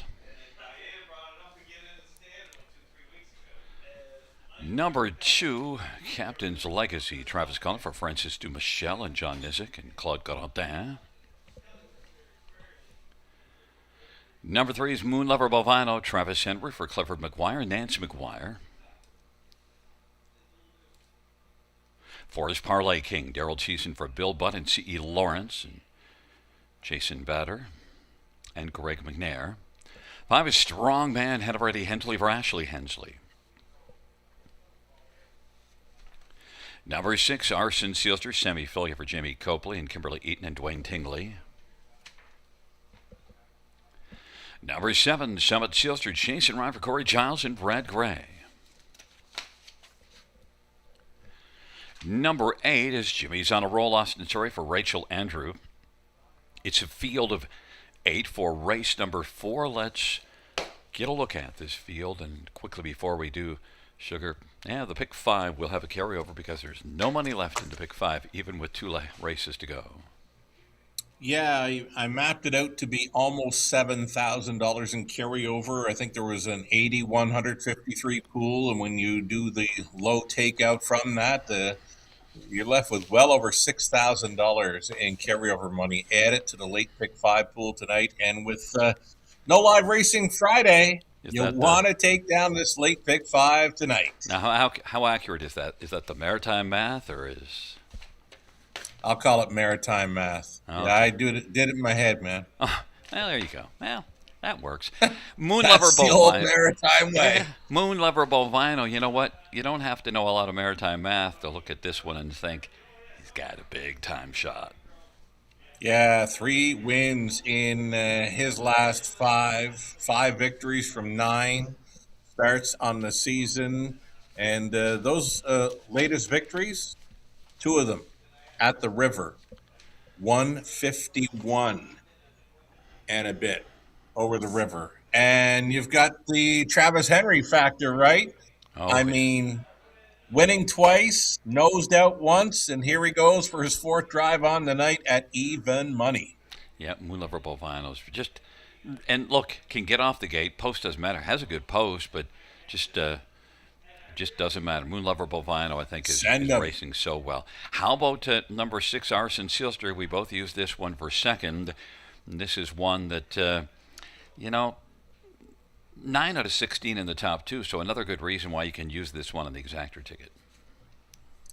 Yeah, he's been quite the horse for runner-up finishes this season. I mean, a big deuce over the big track, Woodbine Mohawk Park, where he beat many that he's going to face in here tonight. I mean, the 4, 5, 7, the 4 and 5. No, we'll call it the 5. The 5 was up with him at Woodbine Mohawk Park last time. I'm just looking at the names of the winners throughout those lines for Arson Sealster, and it all appeared to be the happy horse, right? But, Arson Sealster, always in the hunt. Love his chances here, and the Copley Filion angle works most of the time. Strong connections. Number 5, Strongman Hanover, is one that's also got a nice top 2. In fact, if you look at the last 31 starts, 14 out of 31 in the top 2. Look at that for quick maritime math. Strongman Hanover. Nice horse. And a barn switch, right? Taking over ownership was owner-trainer Ashley Hensley. The husband, Ed Hensley, on board. They might want to just try him once. I don't know. When a horse makes a switch, I kind of think, they just want to see what they got. So I don't know. I don't know if this horse gets driven like he's been driven last few starts over Grand River Raceway. That's been attacking first up, but he stays on pretty good. Now, the last start over Grand River Raceway, he tried that tactic again, and he let up a little through the stretch. So I'm thinking Ed's going to find a nice and tidy trip for this horse. I just don't see him traveling first up here. I'll tell you one thing. You do see that mile 51 and 2, July the 3rd. And that was a big time Yeah. mile. Winning by a 3 3/4, it was so good. Strongman had over one back to back, and certainly could be a strong one for Team Hurricane, Strongman Hanover. How about number 2, Captain's Legacy, Travis Cullen? Yeah, just strictly best of the rest for me because the 3, 5, and 6, they all seriously pop off the page. It's sort of like the race one from Monday night, where three of them were just popping off the page and we're just heads above the rest. That's what I see in here with the 3, 5, and 6. So for me, number 2, Captain's Legacy, just best of the rest. I threw Jimmy's on a roll on my ticket. I know the post position doesn't fit and didn't leave from post 8 last time out. I think Jimmy's on a roll is going to be rolling out of there. Austin, sorry for Rachel Andrew. If you get a Rachel Andrew horse at 24-1, I think you got to use it. True enough. It's a field of 8, race number 4. They are working their way into the backstretch, approaching the start.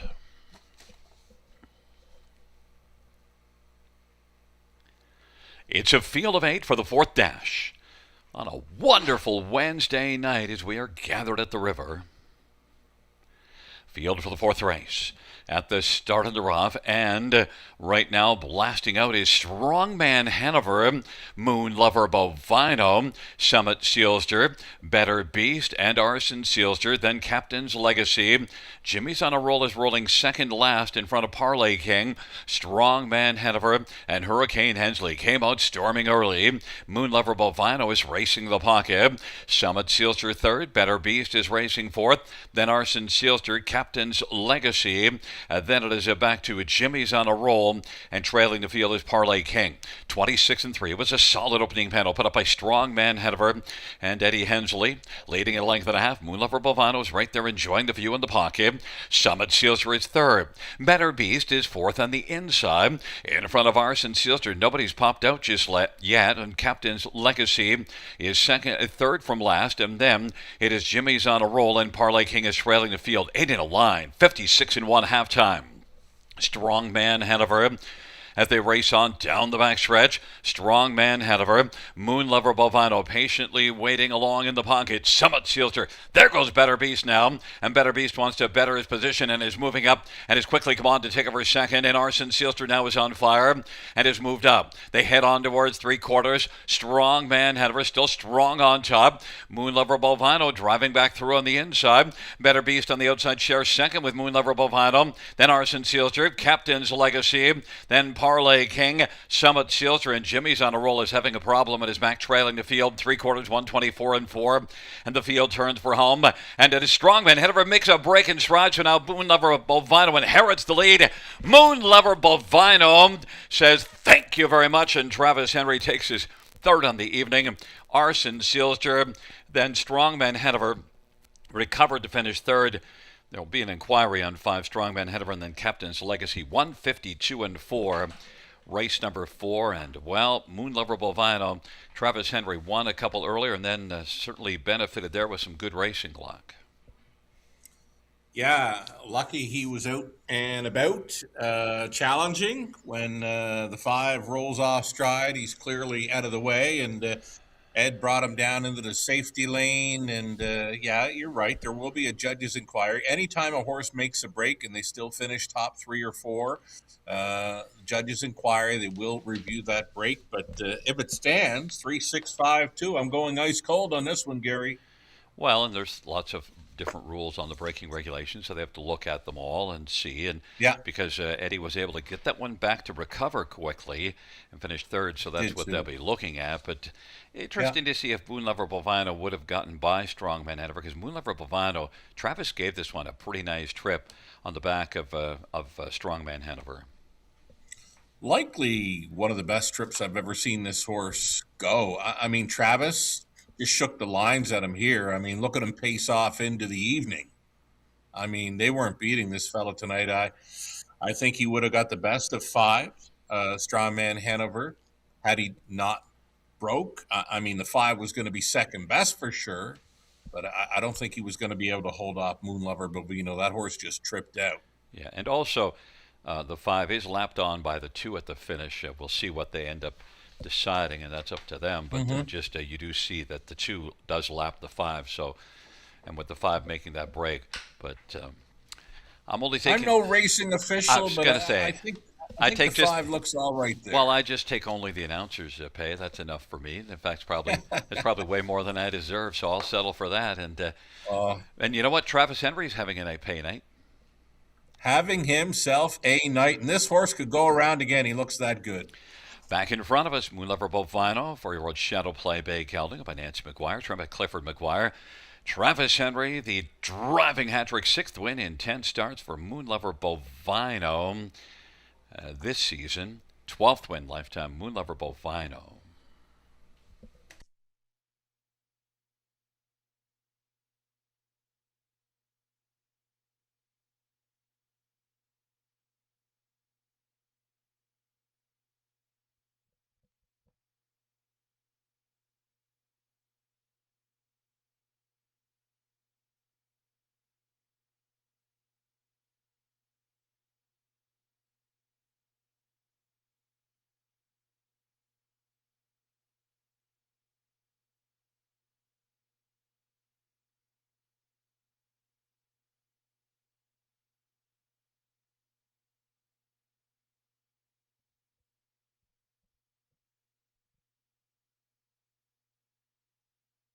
And the judges have ruled that number 5 Strongman Hanover did not violate any of the braking regulations. 3-6-5-2, the top 4.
The 4th race, pound 3.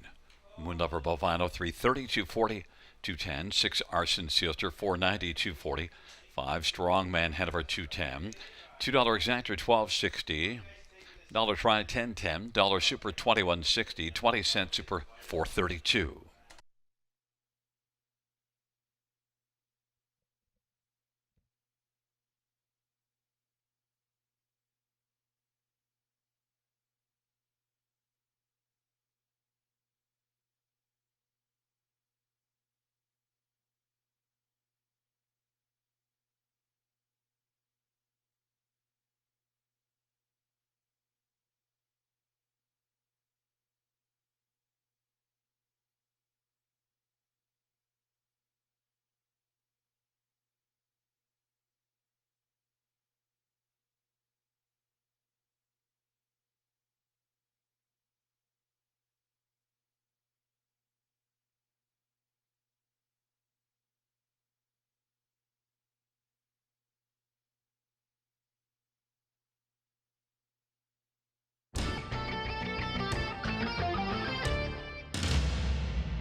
Fourth race order finish in the top. 541-632-78. That's 541-632-78 on the bottom.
Just a reminder, fans, no racing this coming Friday, August the 21st. No racing.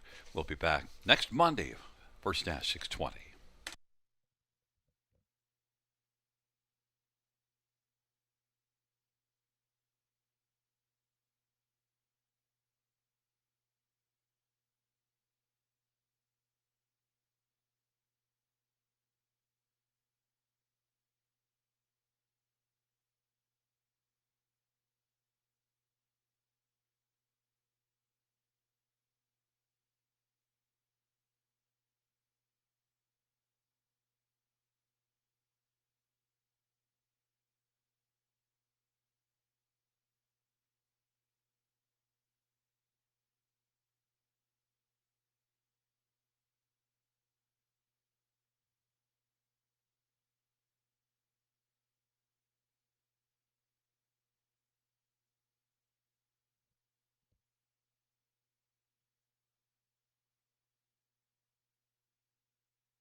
Field on post parade for the 5th. 1, I'm a Cute Little Stalker. Jason Ryan for Anna Marie Colville and Mike Wade.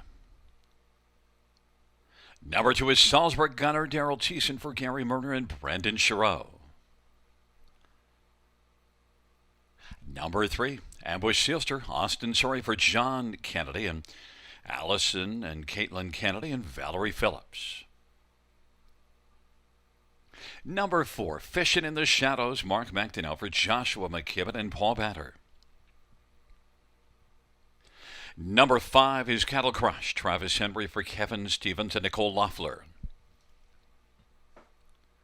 Number 6, EA Banknote. Sammy Eupholia for Don Lindsay and James Graham and Lee Winters. Number 7, Dylan's Vet. Travis Culler for Pat Houdon and Valpar Stables. 8 is Scratched. 9 is Babbling Billy. Jonathan Drury for Jason Aykroyd and Vincent and Pino Albanese and Francesco Ficelli. It's a field of 8, race number 5. Let's get a look at this field. Super High 5, and I'm a Cute Little Stalker. We both have this one on top. I see the one that's the lowest payout on the pick 4, which everybody's still alive in a pick 4 ticket. The pick 5 is long gone, but look at those pick 4 payoffs. Yeah, and a clear favorite to complete it appears to be number 7, Dylan's Vet. Right now, a 4-1 co-second choice with 9 behind the 1. Yeah, actually, I'm a Cute Little Stalker. Yeah, when I said it was the pick 3 that he was the favorite in the pick 3, but he's third choice in pick 4, so my bad there. But right, we both like I'm a Cute Little Stalker, and why not? Yeah, this horse is likely going to get away well again. I mean, 26, 4, half and 55 and a bit, and was battling the rest of the way and just gave it up late to Into It Big. Win a big one, but this is likely one of the better miles that this horse has ever shown. Second best in 53 and change, 5-2 currently, and Jason Ryan, again, likely to put this one in play one more time. Yeah, he made a really good horse have to work very hard to get by him. I mean, eventually Into It Big wore him down, but he didn't go down easily without a solid fight, so I was really impressed. And that's why I've got this one on top, and you too. But you know what? Your second choice, I left off my ticket, 5, Cattle Crush, but boy, right now, hard to leave Travis Henry off the ticket. You said he likes to win in bunches, and of course, I think they all do, but he's the word streaky. Gary, he's been in 4 races tonight. He's won 3 of them, and he got nosed out in the other. I mean, you got to play him every race he's in tonight. I've got him circled up quite a few times, even on the back half of this card. So. Yeah, and look, as you mentioned, was racing at Georgian Downs, and that track's not as fast as here. 54 and change each of the last couple, so he probably can go 53 here. Cattle Crush would be right there, giving this field all it wants. Yeah, you'd have to think, right? Cattle Crush, and he looks great too. Big, tall son of Cattle Wash. Prices right, 5-1. Getting pretty good prices really throughout this field. I'm a Cute Little Stalker, of course, holding that 9-5 favorite status, but I don't know. Horse doesn't win many, right? Just 2 wins on the season and picked off late last time. I mean, never better, though, than coming into tonight, but I'd be shopping around for a price player here. Fishing in the Shadows is really interesting. 12-1 on the board. The overall record on the season and last year, not great, but the recent performances are good. Real good. I mean, first and second in the latest 2. I mean, not showing the kind of speed that the others are, but we're talking about Sarnia's 5/8 as well as Kawartha. So I think you can maybe minus 2 seconds off of those 156 miles. And what do you get? 54, right in the wheelhouse of where this race is going to go. And he's sitting in a nice 13-1. Number 9, Babbling Billy. Well, this is one that doesn't leave much, so the trailer post won't be a problem for Babbling Billy because he doesn't get off the gate. Won't be on the lead. He won't be up close, but usually has a pretty good kick on the end of his miles, like 29 flat in each of his last 2. over Georgian Downs, and the latest is a third in 54 flats. So more than capable Well, of going with these. So he can be used towards the bottom of the ticket because he comes in with 5 consecutive top 4 finishes. So he certainly can be used onto this high 5. And the one that you threw onto the bottom, I actually used this one all the way up for second, and I saw that Ken Middleton used Ambush Sealster on top. well, here's another one that can't leave. There's no shot this horse will be in the front half of the field early. I'd be surprised if he was sitting 5 or 6 in the early going. He's strictly a closer, and he did close up well last time out to clock a trip in 54 and a bit. I've got no 7 on my selections, Gary, but he's a clear favorite to complete the early pick 4. He's beginning to take some late action now. I'll be interested to see what this horse, the 7, Dylan's Vet, winds up being come post up. Well, he comes in from Mohawk, and he shows at 53-4 at Mohawk, 2 back to finish 3rd. And last race, broken equipment, so you could just say, well, that's not his fault, and Pat Houda. And another little bit, Gary. Yeah. Travis Cullen was listed on the 8 and 9. His choice was the 7. Dylan's Vet. He had 3 choices in here, chose the 7. So here we go. Well, Travis knows a thing or two, and we'll see if it can be another Travis. Travis Henry's got 3 on the night, but maybe Travis Cullen here. It's a field of 8 as they are just about into the backstretch and approaching the start. Field 4, race number 5. At the start of the rough, and Fishing in the Shadows is out quickly, and Salisbury Gunner, Cattle Crush on the outside, and I'm a Cute Low Stalker on the inside. But right now, Salisbury Gunner's got the lead. I'm a Cute Low Stalker second. Fishing in the Shadows made a bobble, went off stride, quickly recovered but lost some ground, and Cattle Crush is 3rd. Fishing in the Shadows is racing 4th now. Then it is Babbling Billy and Ambush Sealster, Dylan's Vet, and EA Banknotes trailing. I'm a Cute Low Stalker, didn't want to stalk from the pocket, wants to come on now and be the one that they stalk as they race off the turn. I'm a Cute Little Stalker's got the lead. Salisbury Gunner is 2nd, and Cattle Crush on the inside is 3rd. 28 opening panel, and the field comes on towards us. Fishing in the Shadows is 4th. Babbling Billy, Ambush Sealster, Dylan's Vet in front of EA Banknote trailing the field. Field races on up towards the half, and it is I'm a Cute Little Stalker with the front as they race the backstretch, and Salisbury Gunner is taken down into the safety lane, had some problems, got hit and a hopping, and is now in the safety lane. Cattle Crush inherits 2nd. Fishing in the Shadows is racing 3rd, and then positioned 4th is Babbling Billy and Ambush Sealster. Dylan's Vet's got a ton of work to do, but is kicking in now, and EA Banknote, but I'm a Cute Little Stalker at 2-1. Leads, and racing position 2nd is Cattle Crush. I'm a Cute Little Stalker. Cattle Crush racing 3rd. Fishing in the Shadows, and then Babbling Billy, Dylan's Vet, Ambush Sealster, and EA Banknote, and the field racing to the top of the stretch. I'm a Cute Little Stalker, but here comes Cattle Crush, and Travis Henry on the move on the outside. Cattle Crush is moving well against I'm a Cute Little Stalker. They're going to do long down the stretch drive. Cattle Crush on the outside. Cattle Crush slim lead as they come to the finish. Cattle Crush is going to win 4 on the night for Travis Henry. Then I'm a Cute Little Stalker, Babbling Billy, Dylan's Vet, 154-4. Cattle Crush was able to get the last call, Sugar. Cattle Crush, last call. Travis Henry wins 4 of the first 5, and there would be no winning pick 5 combination sold. Wow. Yeah, just, well, you know, and there's people who backed Cattle Crush on to the multi-legs, the pick 3s and pick 4s. There'll be some nice happiness there with those tickets. But look, Travis Henry just came in tonight firing in all cylinders. 100%.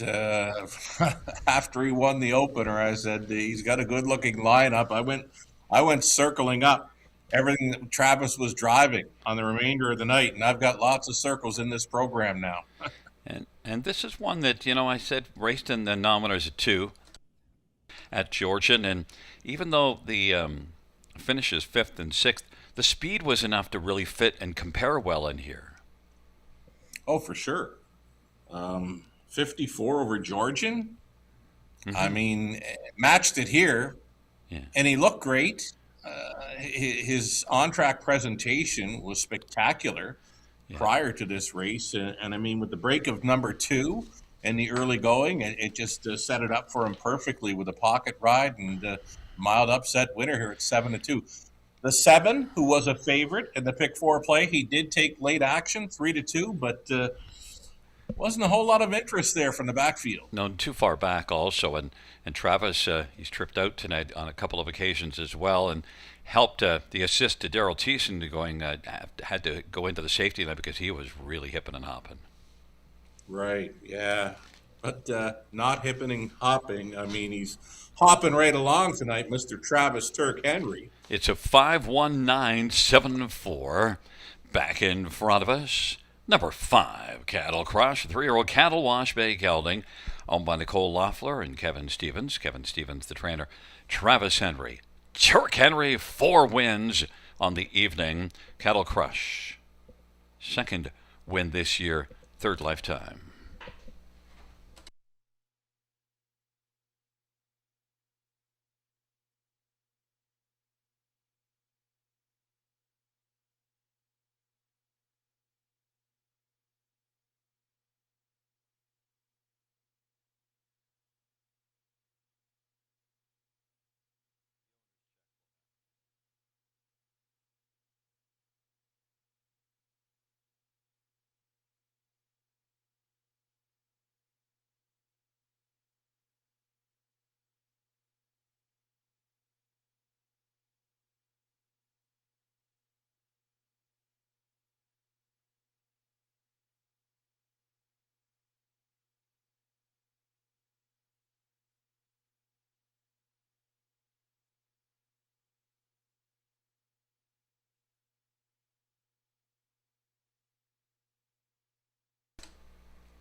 Fifth race, 5. Cattle Crush pays $9.10, 460, 310. 1. I'm Cute Little Stalker, 340, 250. 9. Babbling Billy, 850. $2 Exactor, 25.70. 20-cent try, 17.16. 20-cent high 5, 280.83. 20-cent pick 3, 23.90. 20-cent pick 4, 20-cent pick 4 is 238.62. And we had a pick 5 carryover of 69.31.37. That's 6,931.37.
Fifth race, order of finish from the top. 286-5174, scratch 3. That's 286-5174, scratch 3 on the bottom.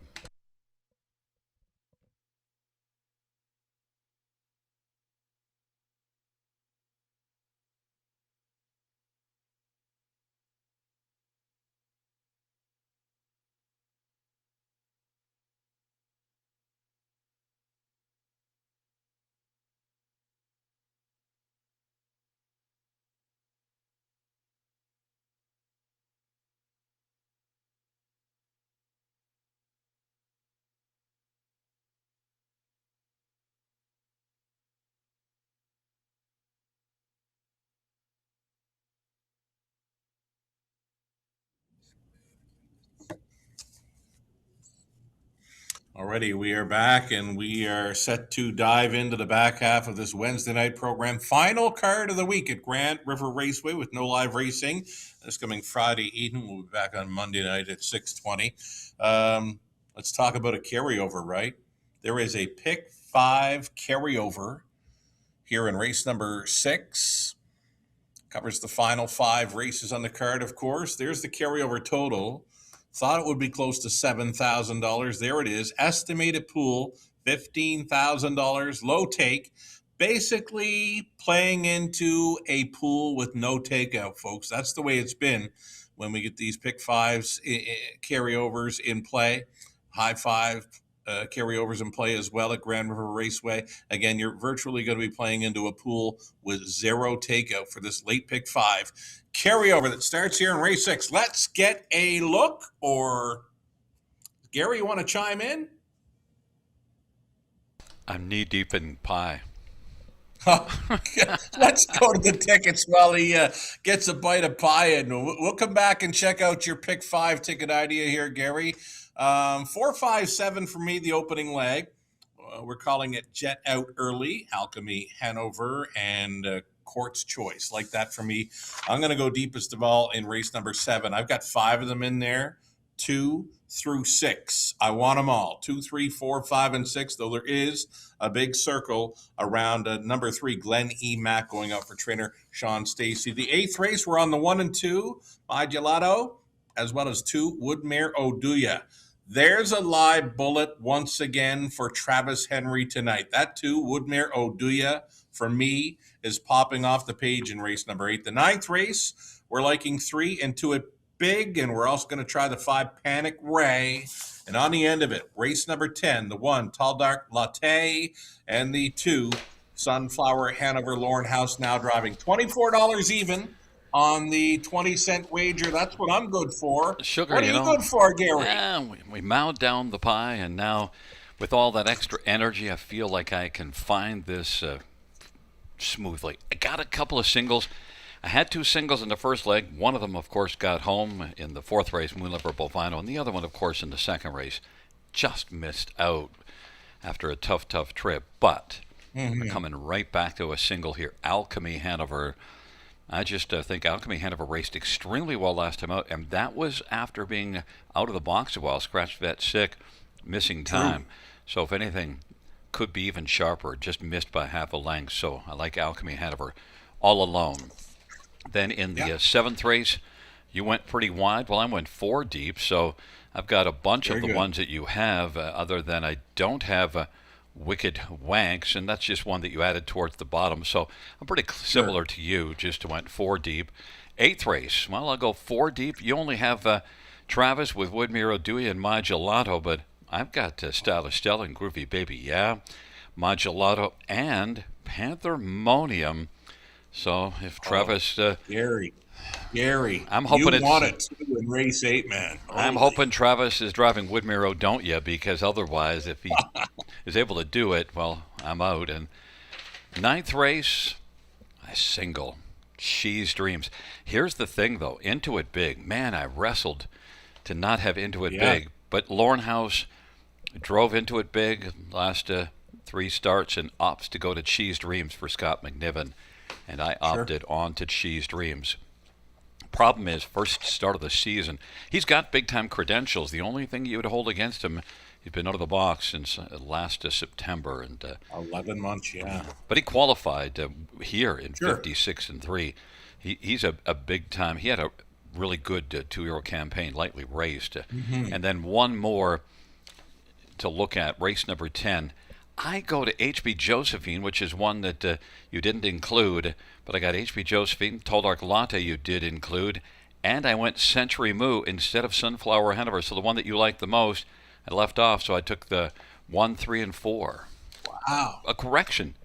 You know what? I did No, go 4 deep. That's right, because I got 4 times. I'm not used to going 4 deep, so I did have.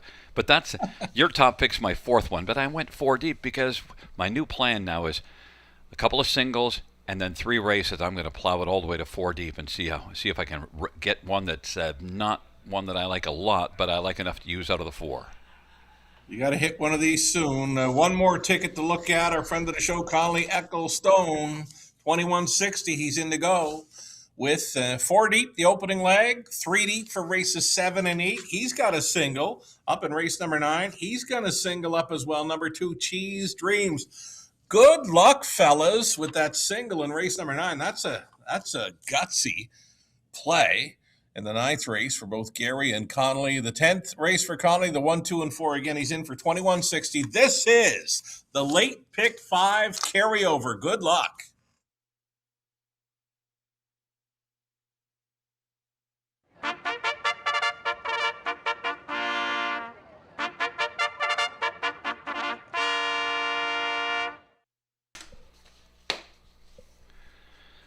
Field on post parade for the 6th one. Bet the Max. Lauren House for Chris Kane.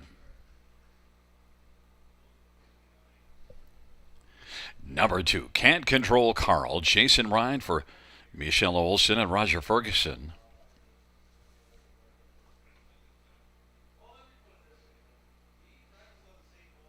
Number 3, Major Sweet Hanover Mike Whalen for Walter Whalen and Chris Nickel.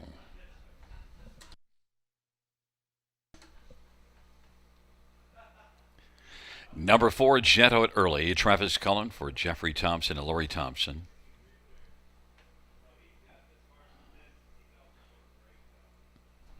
Five is Alchemy Hanover. Jonathan Drury for Kyle Bostons and Alan Wilson.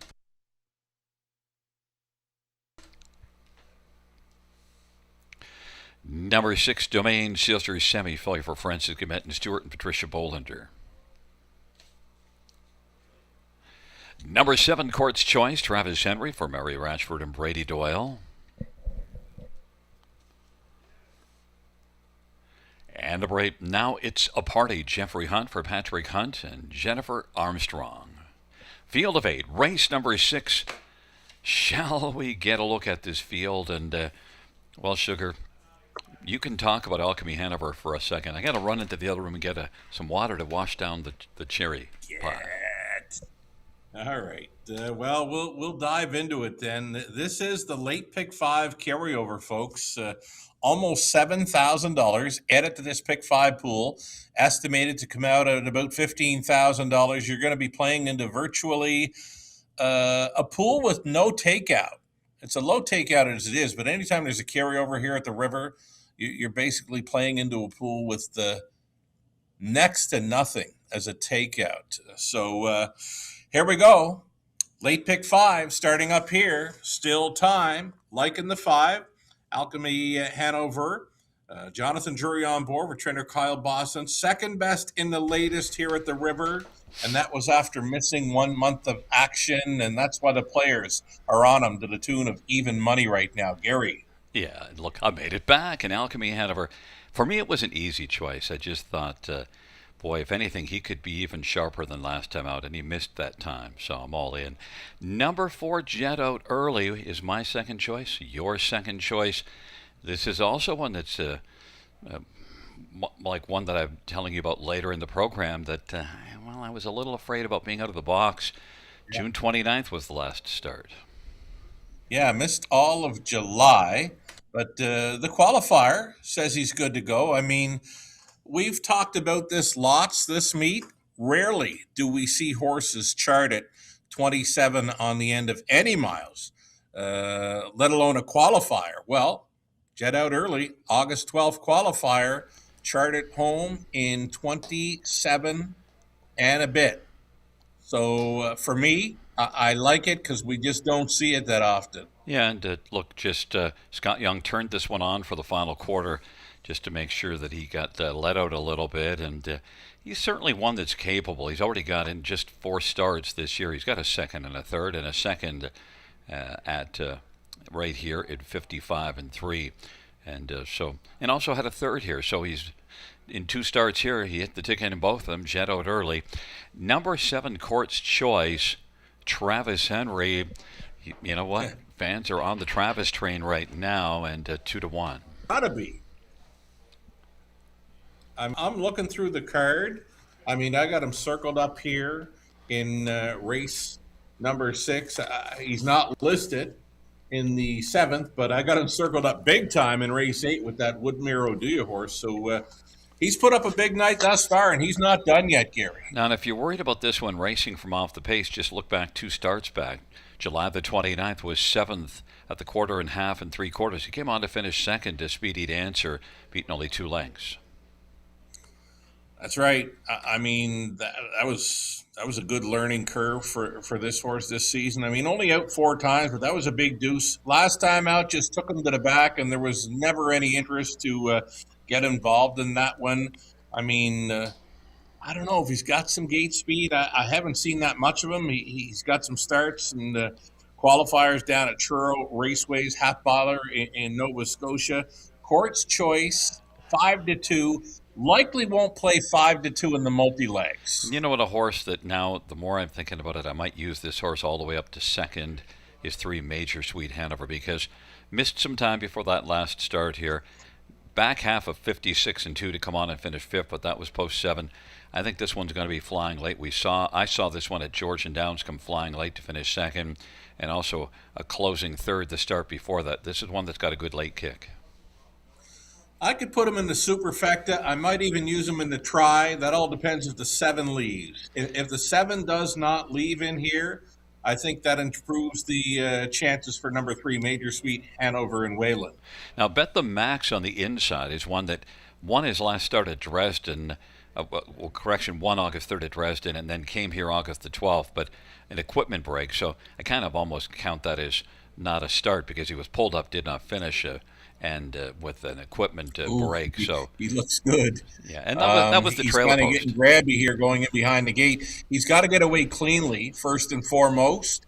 But if there's a beware horse in this field, it's the one. Bet the Max all day with House at 9-1. Well, he didn't like that trailer post, and he made that break from the trailer post. Right. An equipment break also. So just one to watch at a price that's right now 9-1. Could be a value at Lauren House, but it is let's go. Field of 8. It's the 6th dash. Start of the late, pick 5 with that carryover. Field for race number 6. At the start of the rough, and Alchemy Hanover is going to blast with Jet out early. Major Sweet Hanover, those are the first 3. Can't Control Carl. Court's Choice on the inside, Bet the Max, and then Domain Silster, and now it's a party is trailing the field. Jet out early is out early, but now Alchemy Hanover is stirred up on the outside, and Alchemy Hanover is going to come on and grab the lead. Jet out early is 2nd, Major Sweet Hanover 3rd. Can't Control Carl. Court's Choice, then back to Bet the Max, and the trailing pair are Domain Sealster, and last is Now It's a Party. Field of 8 in a line as they raced on past us. And 27 and 4 opening quarter. Alchemy Hanover leads for JD in front by 2. Jet out early is 2nd. Major Sweet Hanover 3rd. Can't Control Carl 4th. And then Court's Choice and Bet the Max. And Domain Sealster pops out 2nd last. And then Now It's a Party is back trailing the field. Alchemy Hanover 2-5 favorite leading. Jet out early is racing 2nd. Major Sweet Hanover 3rd. Can't Control Carl. Court's Choice to the outside 5th is popped out, but has a lot of work to do.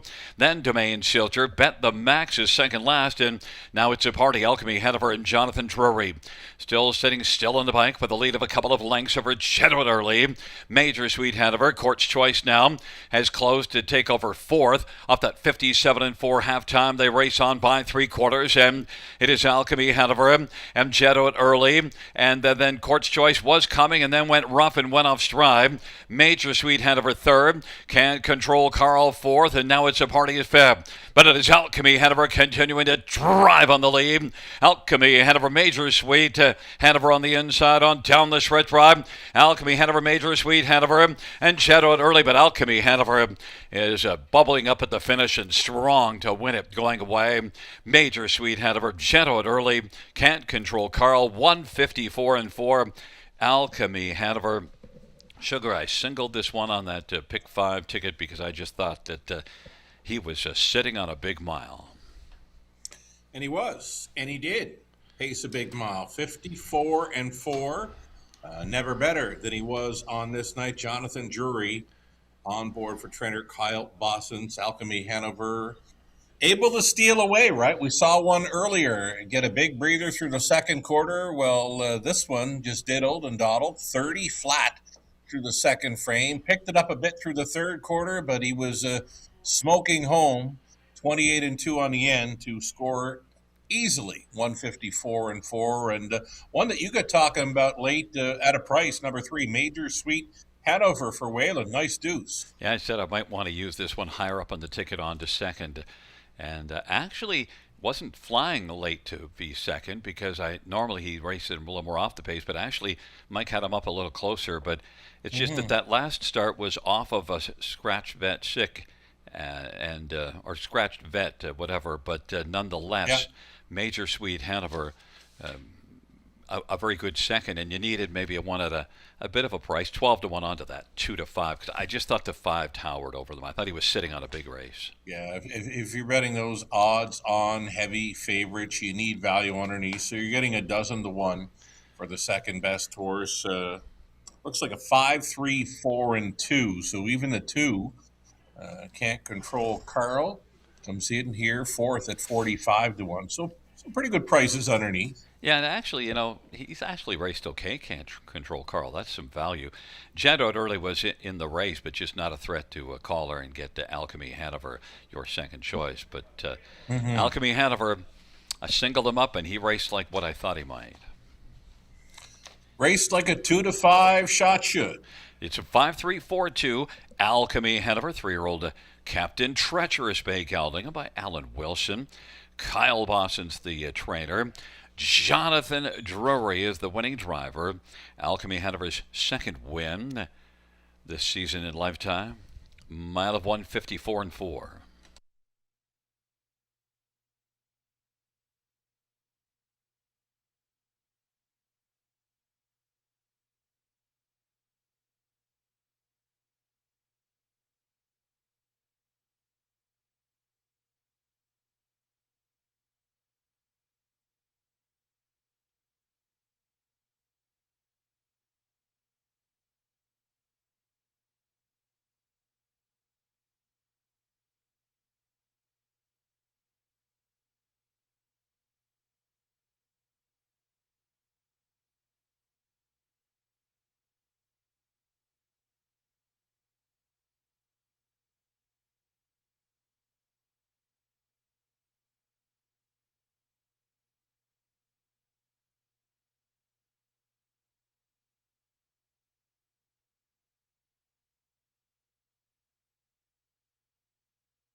Sixth race. 5 Alchemy Hanover, 290, 210, 210. 3 Major Sweet Hanover, 490, 240. 4 Jetto early, 230. $2 exactor, $960. Tribe, $925. Dollar Super, $27.30. 20-cent Super, $5.46.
Sixth race.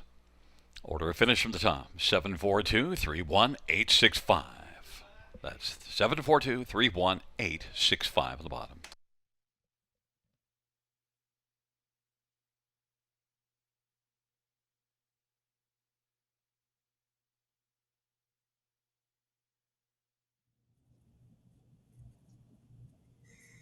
Alrighty, here we go. Ready to dive into a late pick four at the river. Before we get into it, though, big thank you to the horse players for supporting the late pick five carryover. Almost $20,000 new money was played into the late pick five. That combining with the carryover makes it a pool of over $26,000. $10,000 lives on into leg number two following the victory by the heavy favorite Alchemy Hanover in race 6. So here's race 7, where we've gone 5 deep here. 5 deep for the 7th, 2, 3, 4, 5, and 6. I want them all. 8th race, inside 2. My Gelato, Woodmere Oduya for sure has got a big circle around it, especially with the Travis Henry on board the night he's having. 1 and 2 for me, race 8. 9th race, I'll not be singling the 2, but I will be using number 3, Intuit Big, and the 5, Panic Ray, the dark one in there. Big circle and a big star next to the 5, Panic Ray in my program for the 9th race. 10th race finale. We're on the 1 and 2. Tall Dark, Latte, Sunflower, Hanover now getting Lauren House. $8 even on my 20-cent pick 4 ticket suggestion. Another ticket idea to get a look at here for track announcer Gary Guy. He's 4 deep. First couple of legs, his top selection in both race 7 and 8 are the 5, Tahoe Sealster in race 7. The 8th race, he went to Stylish Stella. Again, 4 deep for races 7 and 8, along with his single in race 9, that being Cheese Dreams after missing 11 months. And the 10th and final, 4th leg of this pick 4 sequence, 4 deep for Gary. Top selection, number 4, HP Josephine. He also backs it up with the 1, 2, and 3. If you want to go along with Gary on a pick 4, it'll cost you $12.80 on a 20-center. And one more ticket for our friend of the show, Conley. What's Conley got cooked up on a late pick 4? He's 3 deep the opening leg. Wicked Wanks, Tahoe Sealster, Newtown Street Bomb, like that. 2, 5, and 6. 1, 3, and 5 for Conley race 8. My Gelato, Solitary Dancer, Stylish Stella. He too will single to Cheese Dreams in the 9th, 10th, and final race on the night where Connolly goes 3 deep with a Tall Dark Latte, Sunflower, Hanover, and House, as well as the 4 HP Josephine. $5.40 on a 20-cent pick 4 ticket suggestion with Connolly Ecclestone. Best of luck on this late pick 4 sequence. You'll need some prices now.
Field on post parade for the 7th.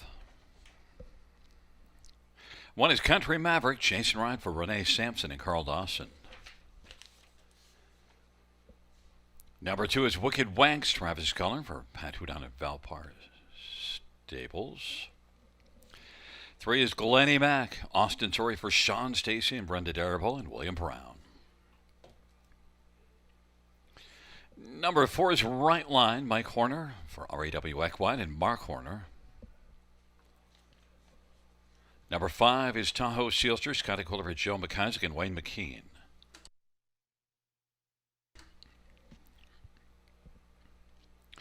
And number 6, Newtown Street Bomb, Lauren House for Ryan Stewart and Triple S Equine. It's a field of 6. It's race number 7. Let's get a look at this field. And, well, right now, 8-1 on Right Line. Mike Horner driving and training. And this is one that's 8 out of 17 in the top 3. But last race at Mohawk, only an 8th. But still 53-2.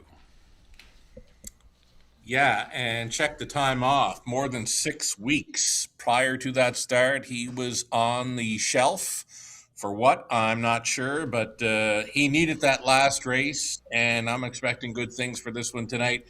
Though I could not separate him. That's why I went 5 deep on my multi-leg wagers here. I've got no 1, but for sure I want 2, 3, 4, 5, and 6 on my ticket.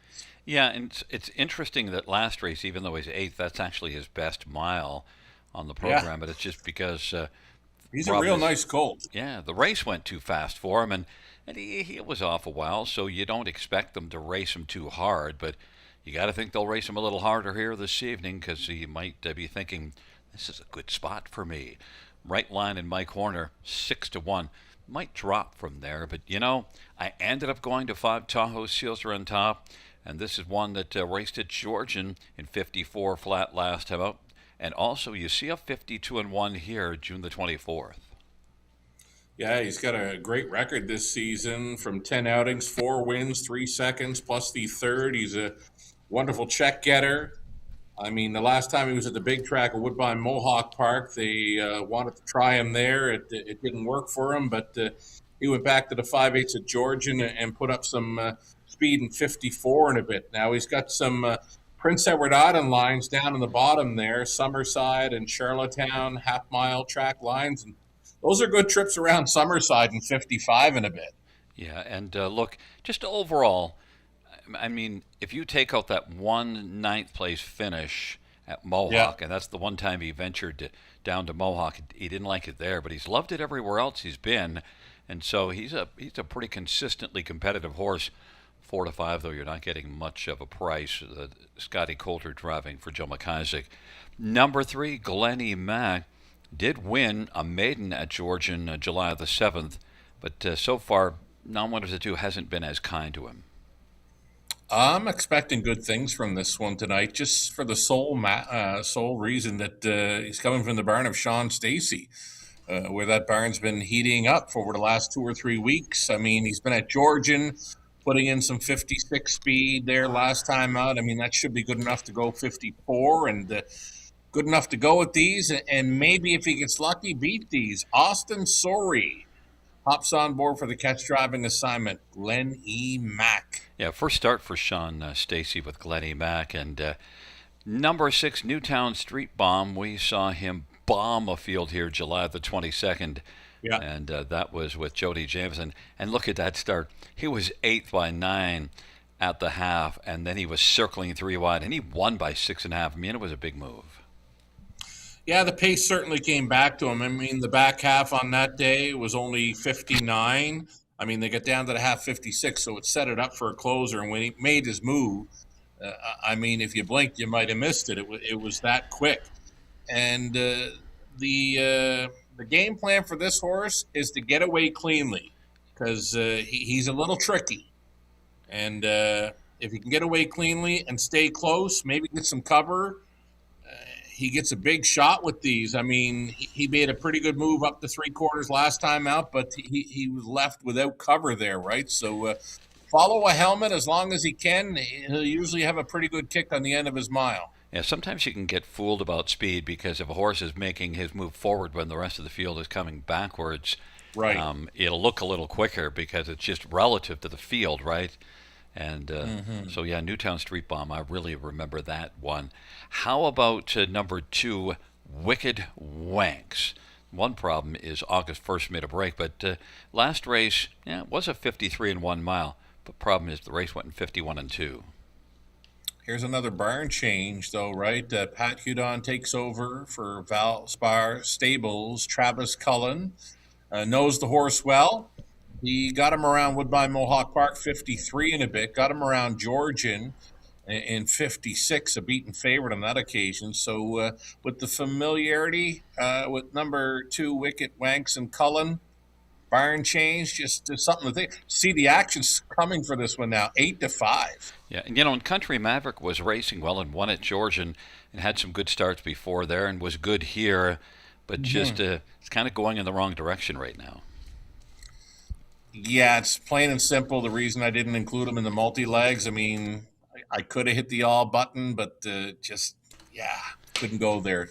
2 through 6 for me. I went 4 deep because of my plan now with 2 singles and 3 races where I go 4 deep. So 4 should be enough. Let's go. It's a field of 6 for race number 7.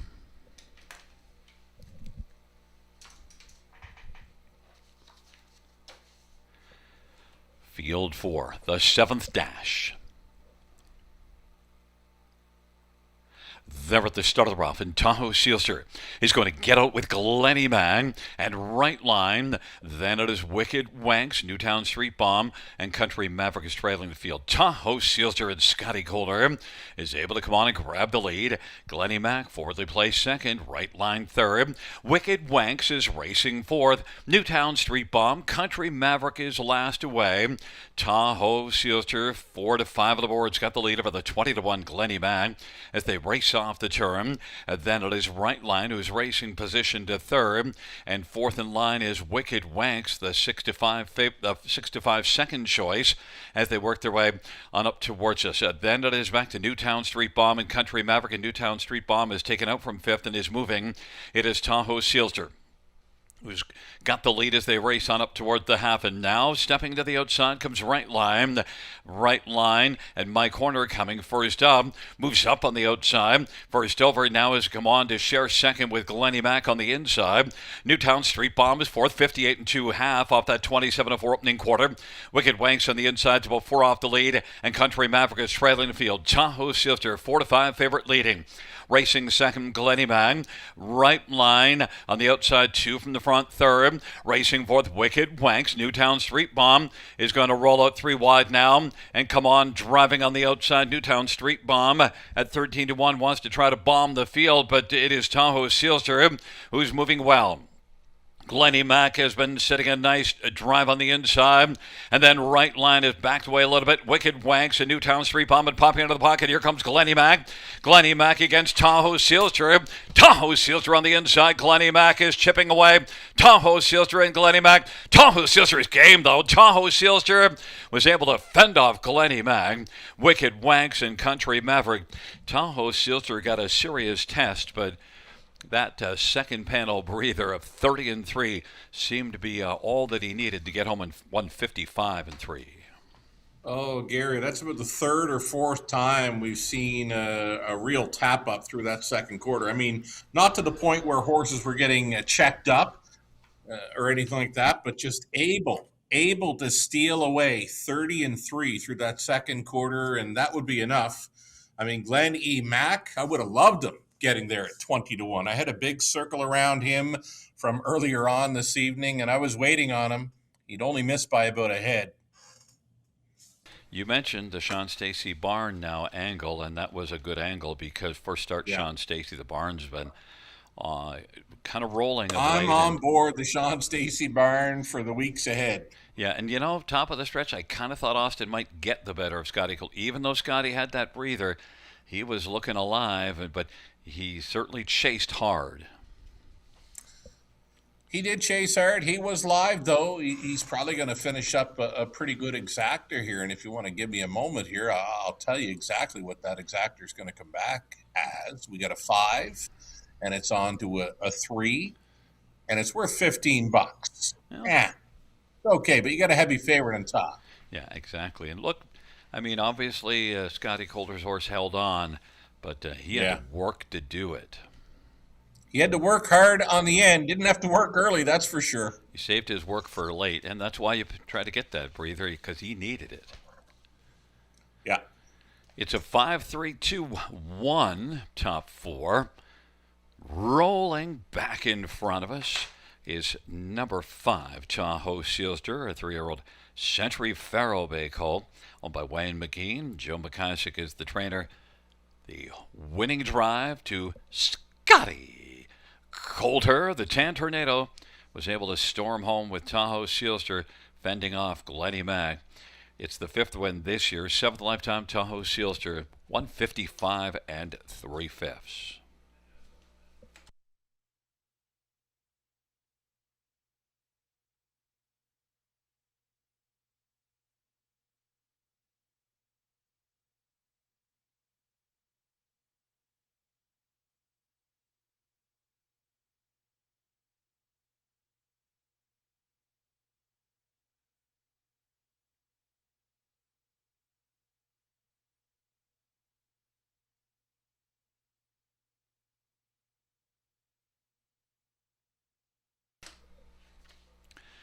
The 7th race, number 5, Tahoe Sealster, 360, 210, 210.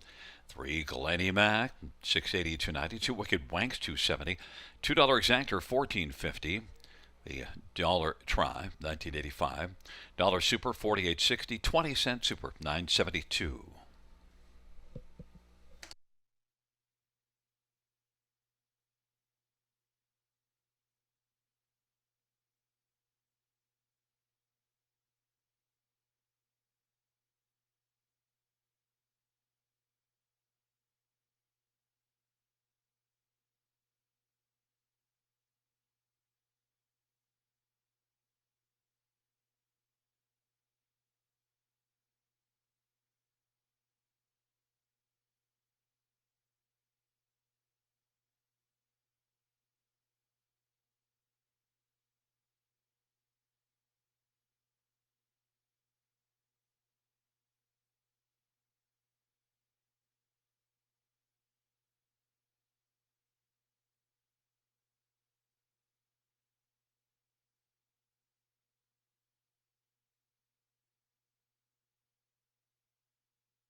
Seventh race order finish from the top, 432-516. That's 432-516 on the bottom.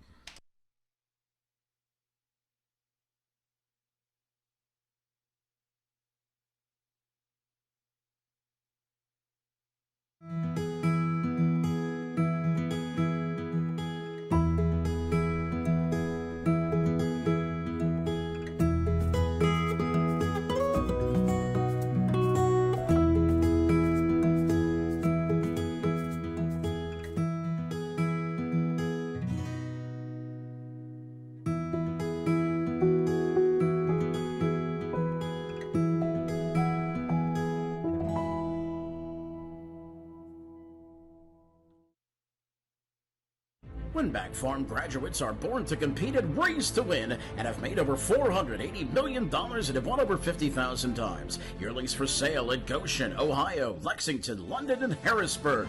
Featuring first crop yearlings sired by Meadowlands Pace winner Beach Glass, Adios Pace winner Cannibal, O'Brien Award winner Lawless Shadow, multiple O'Brien Award winner Tattoo Artist, and Dan Patch Award winner Volume 8. Yearlings eligible for multiple racing jurisdictions. For more information, visit winbackfarm.com.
Field on post sprint for the 8th race. 1, My Gelato, Jay Harris for Vern Cochran and Edward Gork. Number 2 is Woodmere Oh Do Ya, Travis Henry for William Ham. 3 is Solitary Dancer, Lauren House for Brittany Kennedy and Money Clip Racing and Sean Buston. Number 4, Groovy Baby Yeah, Travis Cullen for Jody Cullen and A1 Stable. Number 5 is Stylish Stella, Sammy Foyer for Jimmy Copeland, Kimberly Eaton and Max Webster Stable. 6 Scratch, 7 Panthermonium, Austin Story from Matthew Panos and Metaros Stables. Number 8 and 9 are still heading out towards the track.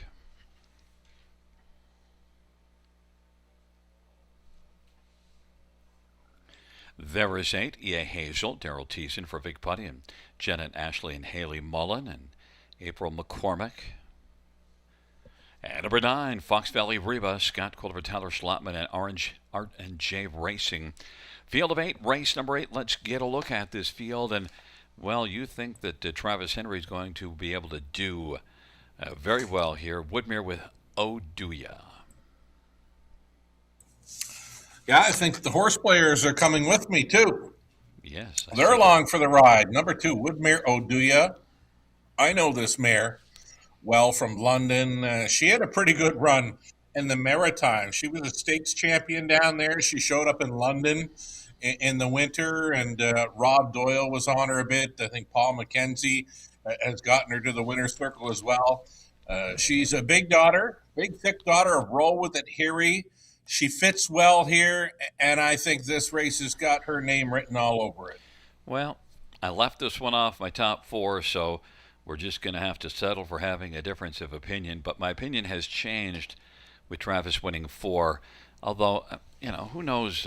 You say he's very streaky. I'm not sure how much of that plays into why he can win here, what he's done before. But I know confidence is a big factor in so many things in life, and he's got a reason to be confident. And the horse is on the improvement. So Woodmere Oh Do Ya, 6-5, I think is over bad. But nonetheless, if you want to stay alive in that multi-leg, you went 2 deep. I went 4 deep. And Woodmere Oh Do Ya, your top one. My Gelato. I got one Go for ahead. you, Gary. Yeah. With Travis Henry now, he's at 4 wins. I don't think he's going to win 6 tonight. He might win 5. But a friend of the show of ours, goes by the name of Donnie Down, Prince Edward Island Way, Ken Workington is kind of filling in for some race calls there tonight in Charlottetown. Mark Campbell, who was up competing in the National Driving Championship, well, he won 6 races thus far down there tonight. On his 6th win, track announcer Ken Workington, that's a dozen, cousin. That's a call. I like it. That's an excellent call. You know me, I love plays on words. And My Gelato is one that hasn't raced since June the 6th, though. My Gelato, the Jello might be a little stale. I don't mind this horse. Got to be better than she was early June at Georgian, but she's fresh, pretty good back quarter, and for the simple fact of her showing 27 and change on the end of her qualifying mile. Yeah, that's enough for me, Gary, because I've mentioned it tonight already. I've mentioned it many a time that we rarely see final quarters in 27 and a bit over Grand River Raceway. Well, that's certainly that back half, 55 and 4. Just a very strong back half. So, don't look at the overall mile because they were just moseying along, but then put the hammer down to make sure this horse is ready to go. My Gelato is my 3rd choice, so it's not like I didn't like the horse. Then number 7, Panthermonium, Matthew Panos. Not sure what we're going to see for speed here. It is an outside post to overcome, but for me, Panthermonium, daughter of Panther Hanover, winless thus far in her 5-year-old season, but she's had a couple of runner-up finishes, and she's been a pretty good check getter this season. So I'll give her a shot at the top 3, but this could be a tough sledding for her. So this is an interesting race. I'm not really fond of your top horse, And you're not fond of mine, or at least my top one's your fourth one, Stylish Stella. Stylish Stella, hey? Yeah, I mean, finishing ninth last time out at Georgian Downs. I mean, she never got involved. She left seven before that and was up close. She did fare a little better, but just 57, 56 speed for me in her last few. I mean, I'll give her a shot at the top four, but no way I'm going to put this one on top before the two Woodmere Odia. Well, I did. We'll see.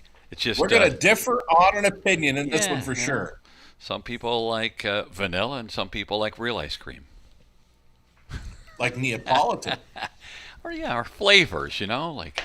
Yeah. I always figure people who love vanilla, their favorite color is beige. It's a field of 8 for race number 8. They're getting in behind the gate.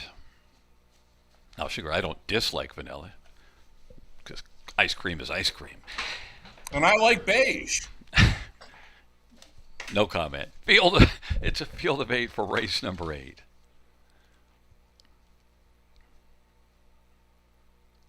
Field for the 8th dash. Gathering speed approaching the start. They're at the start of the rough, and Stylish Stella is going to be styling early with My Gelato, Woodmere Oduya, Solitary Dancer, Groovy Baby Yam, Fox Valley Reba, Panthermonium, and EA Hazel. Stylish Stella, 3 to 2 on the board, is able to go styling early. Leads by about 2 1/4. My Gelato, Woodmere Oduya, Solitary Dancer, Groovy Baby Yam. Then it is back to Fox Valley Reba, trailing pair of Panthermonium and EA Hazel, but right now Stylish Stella. 26 and 3 opening quarter. Now Sammy Filia looks to pick up a second panel breather with Stylish Stella, and his unchallenged My Gelato is happy to race along in the pocket. Woodmere Oduya wants to get up a little bit closer now, and then racing for his Solitary Dancer, and Solitary Dancer is racing fourth as they work their way into the backstretch. Groovy Baby Yam, now to the outside Panthermonium, Fox Valley Reba, then EA Hazel. Halftime 56 and 1 at 29 and 3 second panel. Breather for Stylish Stella. And Sammy Filia is sitting rather comfortable in the bike right now. Has a lead of about 2 1/4. My Gelato, Woodmere Oduya, is now going to do the outside and is coming on for Travis Henry. Scooting up the inside, Solitary Dancer is marching a little closer. Then it is Panthermonium, Groovy Baby and Fox Valley Reba. But Stylish Stella has been styling since the get-go and leads by about 3 1/2. My Gelato, Woodmere Oduya, Solitary Dancer, Panthermonium, Groovy Baby and Fox Valley Reba. Stylish Stella, they turn on down the stretch drive. My Gelato is trying to close on Stylish Stella, who still has 3 or 4 lengths, and Stylish Stella was styling the whole way. Stylish Stella, Solitary Dancer, and then My Gelato and Woodmere Oduya. 154 and 1. Stylish Stella, sugar. Sometimes people just disagree. Some people just disagree, and some people just don't get the memo. And I guess I missed it on the 5, Stylish Stella, though going back and looking at the thing that pops off the page for that 5 horse. I mean, she took control so early, so I got to go down and look. What's going on here? Well, it's second time her trainer, Jamie Copley, and hooking up with Sam Felion. So there it is. Yeah, and just didn't race at all last race at Georgian, so I just stroked that on out of there. But also, look, this is a horse that was really good last year, so and he's got a couple of wins this year. It's just some of the recent lines that kind of left you going, eee, and then that last race. Well, the latest line, Gary. Eee.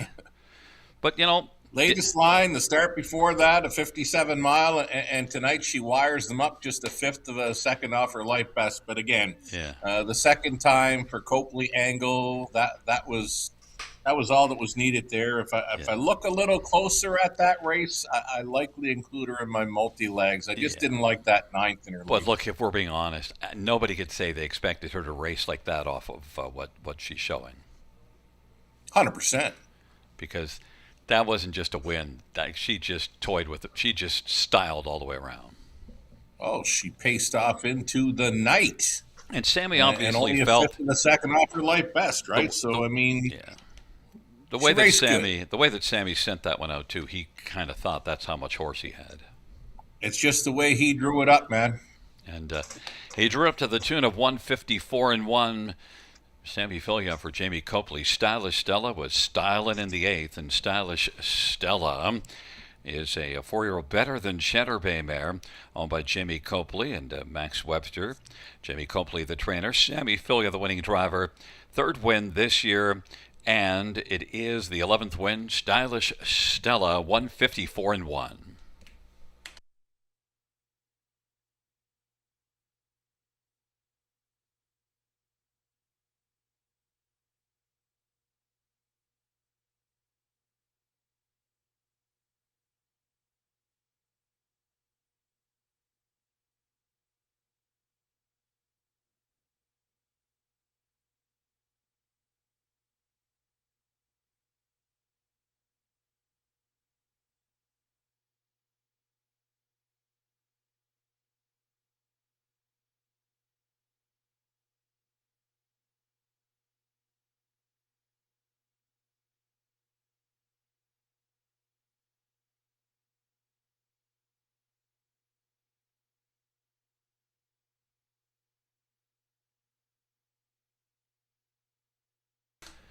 Eighth race, 5 Stylish Stella, $5, $360, $290. 3 Solitary Dancer, $560 and $420 and 1. My Gelato, $540, $2 Exactor, $27.30. Dollar Prize, $61.85. Dollar Super, $117.55. 20-cent Supers, $23.51.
Eighth race, order of finish from the tops at 342, 51 scratch, 687. That's 342, 51 scratch, 687 on the bottom.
Field on post parade for race number 9.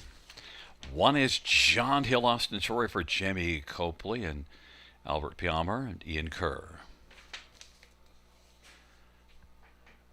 Number 2 is Cheese Dreams, Lauren House for Scott McNiven and Kimberly and Kelly McNiven and Doug Haywood and Bradley Douglas. Number 3 is Into It Big, Travis Culliver, Lindsay Kerr and Sally Charlton and Stu McIntosh. For Julius Hanover, Mike Whalen for Walter Whalen and Chris Nickel.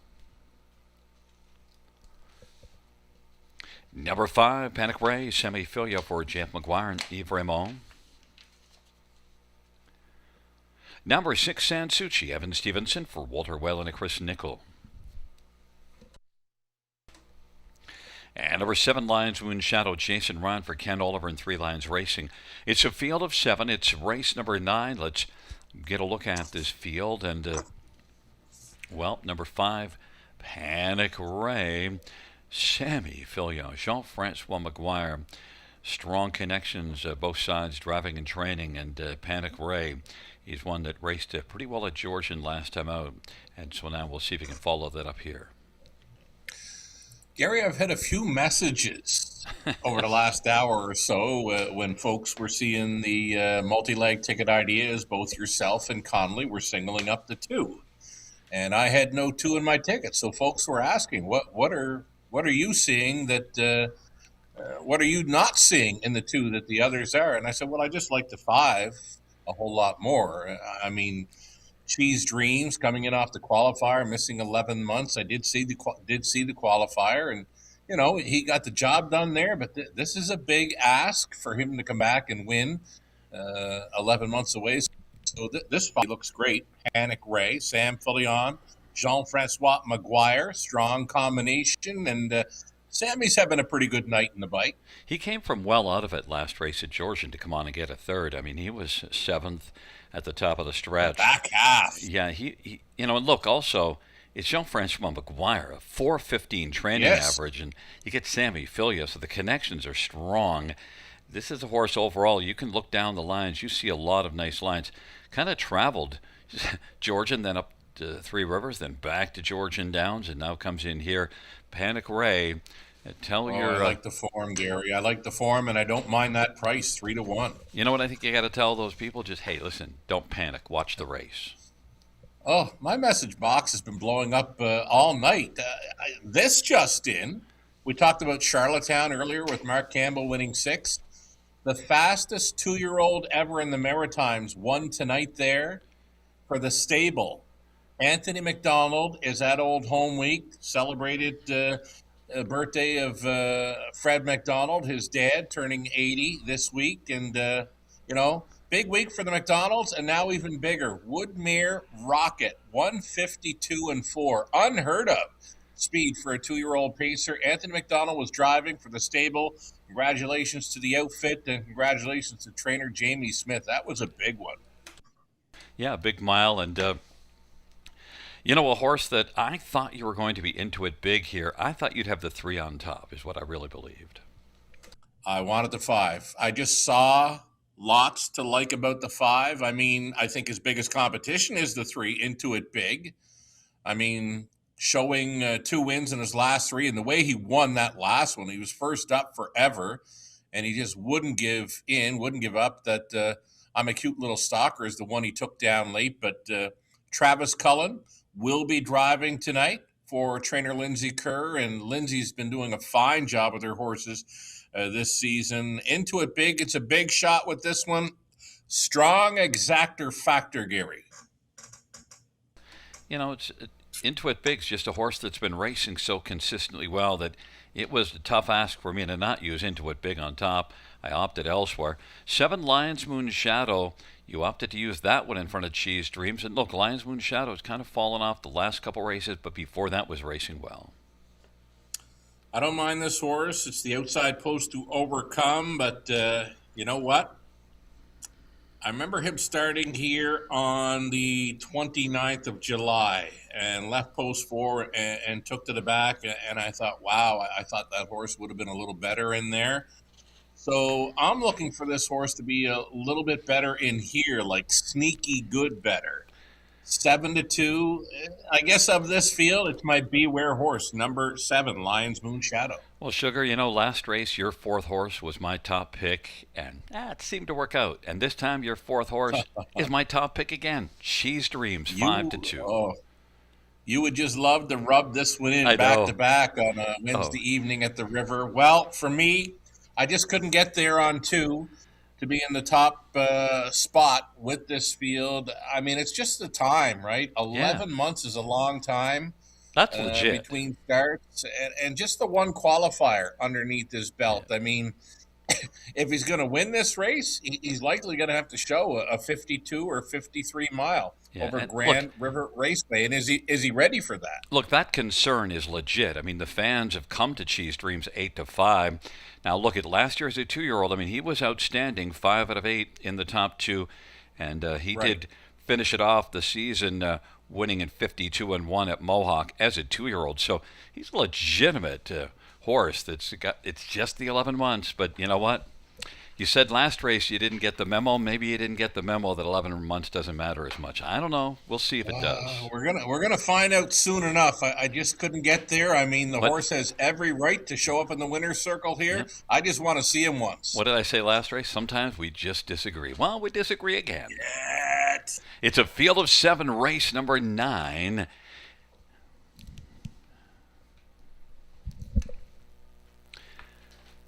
Field 4. Race number 9 is at the start of the off, and Into It Big is going to be into it early. Panic Ray. Cheese Dreams is also driving it well. Cheese Dreams is going to get away second and behind Into It Big. Panic Ray on the outside.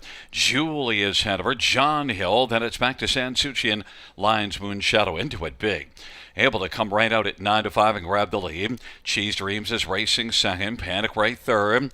Julia's ahead of her. John Hill. Sansucci and Lion's Moon Shadow 7 on the line. They raced to the opening quarter in 27-1, and Into It Big got into this race early for Travis Cullen. Leads by 2. Cheese Dreams right now whizzing along in second. Panic Ray is third. Julia's head over there goes John Hill now working to the outside, coming first over. Then it'll back to Sansucci and Lion's Moon Shadow. It's Into It Big at 9-5, who's doing the heavy lifting on top and leads by about 2 1/4. Opening quarter was 27-1 as they head on past the half, 56-3. Cheese Dreams is second. John Hill is coming first over. Panic Ray is on the inside, and Panic Ray, no panic just yet, is racing position fourth, and then Julius Hanover, and then it is back further to Sansucci and Lion's Moon Shadow. Into It Big's got the lead. Into It Big. Now Cheese Dreams striding through on the inside to reclaim second. John Hill third. Panic Ray's on the inside fourth, following Cheese Dreams. It's Into It Big who's trying to get away. 3/4, 124-2. Into It Big, and now Cheese Dreams is looking to hit high gear. Into It Big. Here comes Cheese Dreams. Panic Ray's racing third, and then it is Julius Hanover and John Hill. And Cheese Dreams is going to try to gun down Into It Big. Into It Big and Cheese Dreams, they're going into it now. And it's on the outside, Cheese Dreams. Into It Big is game. Cheese Dreams, though, comes on by. And Cheese Dreams was able to whiz on by and beat Into It Big. And then Panic Ray and Julius Hanover, 152-3 is the mile there. And, well, Sugar, 11 months, I guess, is not that big a deal. Yeah, rub it in, man. It's all good. I mean, I said if this horse is ready to go 52, he'd be all right with these. And sure enough, I mean, the qualifier, he looked all right, but he looked much better here tonight. I mean, look at him pulling up. Yeah. I mean, that's great to see. I mean, thought, this horse wanted to rock and roll tonight. I mean, great job by the connections, trainer Scott McNiven, Lauren House on board. I mean, this horse was humming, and yeah, he looked great pulling up there. That's what you want to see. I mean, this horse was not emptied out tonight whatsoever. I thought one of the clues was, Lauren House pretty loyal to Lindsay Kerr. They've teamed up a lot, and Lindsay's certainly a good barn. And Into It Big is a very nice horse, and for Lauren to opt to Cheese Dreams, I thought that's telling. Lauren and McNiven's, they go way back, long before the Kendall Gustav days. I mean, that wasn't hard to see. They get a little close here. through the stretch. I mean, the two bearing in a little bit there, so just a little bit tight. But after they separated, I mean, this horse just drove away. And again, great to see him on the run out because he looked great with Lauren just kind of tapping him up after that finish. Again, very nice victory for the McNibbins, the ownership group, and Lauren House. Fine job, and the price was right, 7-2. Nice single. Yeah, that's an interesting point that you made, that Lauren has a long-term relationship with Scott McNiven, because I'm looking at it and thinking, boy, he's done nice with Lindsey Kerr, and yet he goes there. But I also just thought, you know what, as a 2-year-old, he was so good that maybe he's just going to come out flying. And look, the qualifier, the back half of the qualifier suggested he was ready. Yeah, pretty much right. I mean, those were the messages I was getting. Why don't you like Cheese Dreams like the other fellows do? And I just said I wanted to more or less see him one more time, Well, and I've seen it, and now I'm a believer. well, Cheese Whiz. Cheese Dreams. He whizzed on by in the stretch drive. Cheese Dreams, a 3-year-old, better than Cheddar Bay gelding. Kimberly and Kelly McNiven and Doug Haywood and Bradley Douglas, the owner. Scott McNiven, the trainer. Lauren House, the winning drive. Cheese Dreams takes his season's debut. Cheese Dreams at 152-3.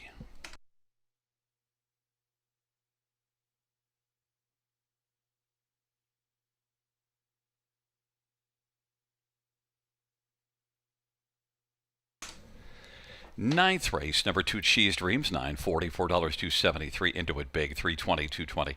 5 Panic Ray, $2.50, $2 Exactor, $29.60.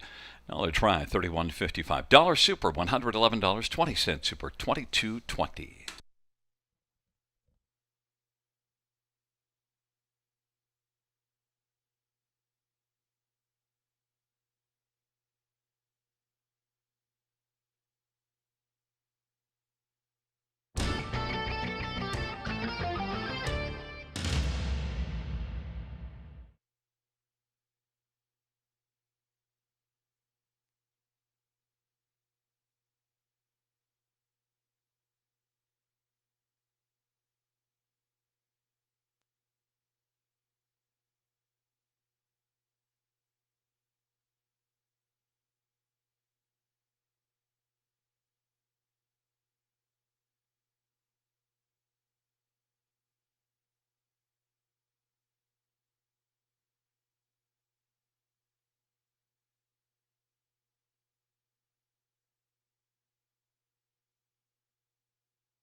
Ninth race, order of finish from the top, 612-4375. That's 612-4375 on the bottom.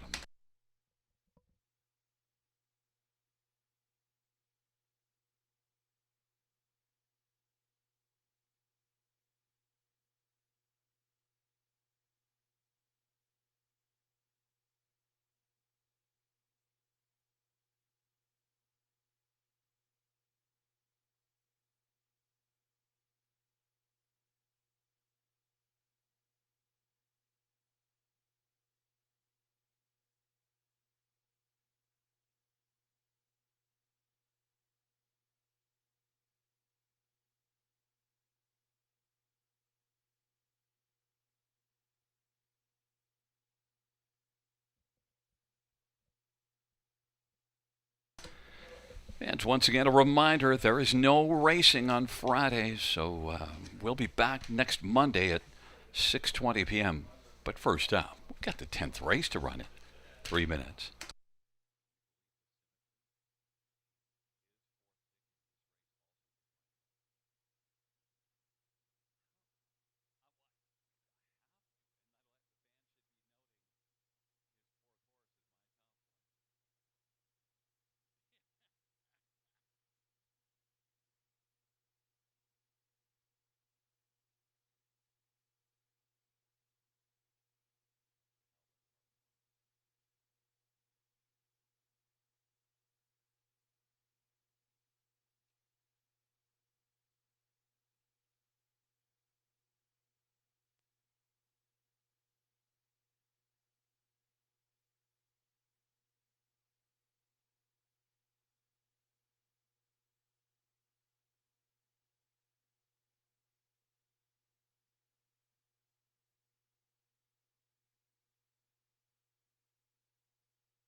Field on post parade for the 10th. 1 Tall Dark Latte, semi-folia from Melissa Loyer and Victoria Loyer. Number 2, Sunflower Hanover Lauren House for Melissa Loyer. Number 3, Century Moose, got to go to Rene Barassa, Gilles Cowett. 4 is HP Josephine, Austin Surrey for Gerard Demers and Claudemel. Number 5 is McWicked Move, Travis Cullen for Brent Dunbar and Dorothy Dunbar. Number 6, Queen of the Deck, Mike Whalen for Scott McNiven and Kimberly and Bradley McNiven and Thomas Broadhurst and Doug Haywood. Number 7, Tornado Rain, Eddie Hensley for Ashley Hensley. 8 is Zip Pass, Jay Harris for Jared Mann and Ron Nobes and Charles Gazzola. 9, Calico Sealster, Daryl Teasman for Joshua McKibben and Kim Smith. Field of 9, race number 10. Let's look at this field. And number 2, Sunflower Hanover, Lauren House for Melissa Loyer. Strong connections, and you get a filly here that's 9 out of 18 in the top 2 on the season. Even tried Mohawk last race and wasn't bad, Sugar. Yeah, you know what? I'm going to take both of Melissa Loyer's horses in here on the rail and leaving post 2 next door, and now getting Lauren House on board. Sunflower Hanover, I mean, the big price on her now. I don't think you're going to get anything close to that come post time, but yeah, we'll try the 2 here. You know what? I kind of fell off the horse the back half of this card. My apologies for the ticket ideas and selections, but it happens sometimes. Sometimes we just look at things differently, and Yeah. being out 11 months is a very serious concern. That was just a case where that horse was able to overcome it. Sunflower Hanover, though, when you go Lauren House, Melissa Loyer, you got a big shot at it here, and especially 50% in the top 2 on the season. Number 1, Tall Dark Latte, though. Now, this is one that win shy this year, but not top 3 shy, 15 out of 26. Yeah, the big one that surprises me on the chart lines is that gate to wire 55 and a bit victory over Dresden. Bombed them. I mean, Dresden not known to be a quick track at all. 55. No, speed, wild. She just got to the front and said, "Yeah, I love this." So I got to imagine Sammy's going to try to get her forwardly placed, because if you look at a win and a second the last 2 times this one was up early. You look further down the page, you see this one July the 4th racing at Georgian Downs. Post 1, got away second, finished second. Taguchi Sealster, so Tall Dark Latte and Sammy's probably thinking, I wouldn't mind riding the pocket or getting the early lead. He's going to probably try to be out early. 6-5, getting a lot of love, Sammy Filia. 9, Calico Sealster. It's only the trailer post is why this one is 7-1, because Calico Sealster was second to Beach Wiggle in that last start. Just missed as well. I mean, had a real nice trip behind Beach Wiggle, and she only missed by a head in the end. Likely to get plugged in here and follow the speed of the 1 and 2. I mean, I'd have to think that she'd be sitting top 3 or 4. And if that's the case, you got to use her all day in this high 5 finale. And she's a little more experienced mare than the first ones we talked about. She's a 4-year-old. The other couple that we mentioned, the inside 2 or 3-year-olds. And so Calico Sealster, Double Barrel Daryl for Joshua McKibben, 7-1. Now, I have to point this out. I'm almost reluctant. Your 4th choice is my top choice. And they've won how many on the back half of this card? Well, the last 2 dashes, your 4th horse was my top one, and they won them both. And I don't know. HB Josephine. I think you're going to get a pretty good shot again here, Gary. I mean, this is a pretty good check getter. You got that strong combination working for you with trainer Gerard Demers and driver Austin Sorey, leaving right behind the car. Her best shot is to show some early speed. Is there going to be a room at the inn for her? I'm kind of wondering. There might not be, because last time out here she left and kind of had a problem, and then eventually found a seat. But just it still came home okay. Like, look, 56 and 3 back half, and she used some early speed trying to get a seat and couldn't find one. So the problem is there's inside speed. So HB Josephine, I'm not as confident about my top pick as I was in the last 2. The last 2, I was pretty adamant that I thought I was right, and it turned out. But I'm less so here. But I just thought I'd mention your 4th pick as my top one. And how about 5? Well, it just goes to show you, right, that there's no shot. We're talking to each other about making picks. I do mine, you do yours, and where we land, nobody knows until race night. McWicked Move is when you can move on to your top 5. Yeah, here's another good check getter. Brent Dunbar, trainee, Travis Cullen on board. I mean, Paul McKenzie's been sitting in the bike. Paul McKenzie likely enjoying Old Home Week right now down in Prince Edward Island. But, McWicked Move, I'll give this one a shot at a top 5 finish. You know who I used for 3rd is Century Moo, even though the recent form isn't good. Scotty Calder, Rennie Barassa. Horse is still 5 out of 10 in the top 2 this year and was 6 out of 10 in the top 2 last year. So I'm willing to look past just what's gone Has a recently. victory in 53 at Georgian as well. You know that. Century moves. So, yeah, we'll see what happens here in this 10th race. It's a field of 9, the 10th and final dash, and they are moving in behind the gate. Field is at the start of the rough, and HP Josephine's going to come blasting out. Tall Dark Latte, Sunflower Hanover, zip pass to the outside, Tornado Rain, and then it is back to Calico Sealster, Century Moo, and Queen of the Deck, and then McWicked Move is back trailing the field. But it's HP Josephine right now, still driving on the outside. Zip past at 50-1, and Jay Harris wants to zip on up against HP Josephine, and zip past 27 seconds opening quarter. HB Josephine is racing second, and then third is Tall Dark Latte, who's going to step to the outside. Zip pass will lead, but now on the retake will be HB Josephine. And quickly coming is Tall Dark Latte. HB Josephine is going to drive up and clear to the front. In front, a long shot zip pass, but has to deal with Tall Dark Latte coming very quickly now first over of a 27-second opening quarter. It is HB Josephine. Tall Dark Latte's got that head down driving and is moving, and HB Josephine had nothing to say to Tall Dark Latte. And now here comes Calico Sealster. They race their way to the half in 56-1. Tall Dark Latte and Sammy Fillion's got the lead. HB Josephine is enjoying the view in the pocket now and doesn't appear to be done. And then Calico Sealster on the outside. Tornado Rain is racing fourth. Century Moo is on the move. And then it is Zip Past, who's all the way back to sixth now. Then it is Queen of the Deck and Sunflower Hanover and McWicked Move. Tall Dark Latte's got the front. HP Josephine bravening up in the pocket. Tall Dark Latte, HP Josephine trying to get a little closer. And then it is Calico Sealster and Tornado Rain. And fifth is Century Moo. And then it is Queen of the Deck on down the stretch drive for Tall Dark Latte. HP Josephine, Tall Dark Latte continues on. Tall Dark Latte. And it is going to be HP Josephine second, Century Moo third, Tornado Rain and Queen of the Deck. Tall Dark Latte, we mentioned that this one might want to be kind of forwardly placed because of what we look down the page. Well, Sammy gave this one exactly the drive that she needed. Yeah, we talked about that 55-2 victory, gate to wire at Dresden, and thought, wow, that's just an insane trip around that half miler. Well, tonight she does it better and goes to a new lifetime best, 153-3.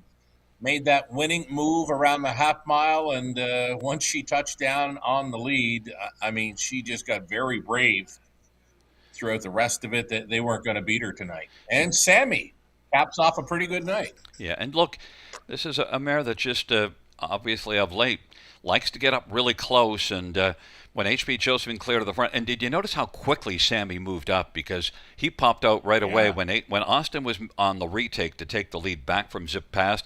Sammy already pulled out so that he was flying up against HP Josephine. Yeah, and I thought Austin had a ton of horse going into the far turn. I thought HP Josephine might get a big shot on the end, but she didn't gain.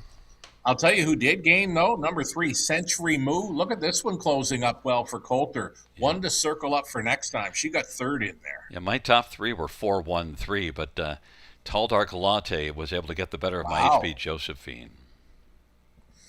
Yeah, 2-5. Took all the action, right? I mean, she's such a well-meant winner, and good to see her going home with a new life best. And there's the high five winning combination, 1-4-3-7-6. You got a heavy fave on top, a few prices down below. Well, hopefully I helped out with HP Josephine and Century Moon 9-1 and 7-1. But yeah, Tall Dark Latte, that was my second one, and maybe I was just trying to dream too much for HP Josephine, because really, Tall Dark Latte and Sammy, he gave this one the right trip, and she got the job done. Gary, you outpicked me, you outplayed me, you outpied me tonight. One night, just you wait, and now you're gonna have extra time till Monday. I'll be up against it. Enjoy your, you know what? I know where I'll be. Maybe you need to take a day off. I'm gonna give you Friday off. Thanks, man. We'll talk to you on Monday. It's a 1-4-3-7-6 top 5.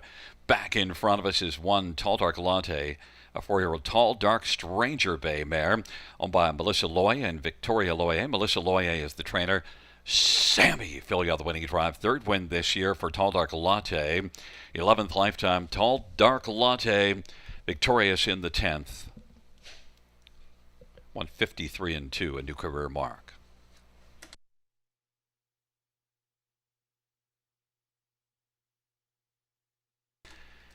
Tenth race 1, Tall Dark Latte, 290, 220, 210 for HP Josephine. 450 and 310 and 3 Century Mood 280. The $2 exactor $13.80, dollar try $30.65, 20-cent high five $14.10.27. We had a double of 2 and 1 $20.50, 20-cent pick 3 $7.62, 20-cent pick 4 $8.18, dollar pick 5 $121.60.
Tenth race.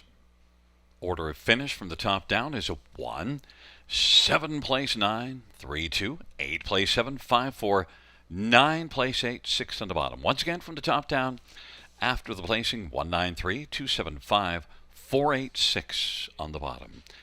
Well, fans, that concludes the live harness racing program for this Wednesday evening. No racing Friday. Action resumes here next Monday. First dash 6:20 p.m. Buenas noches, amigos. Good night, everybody.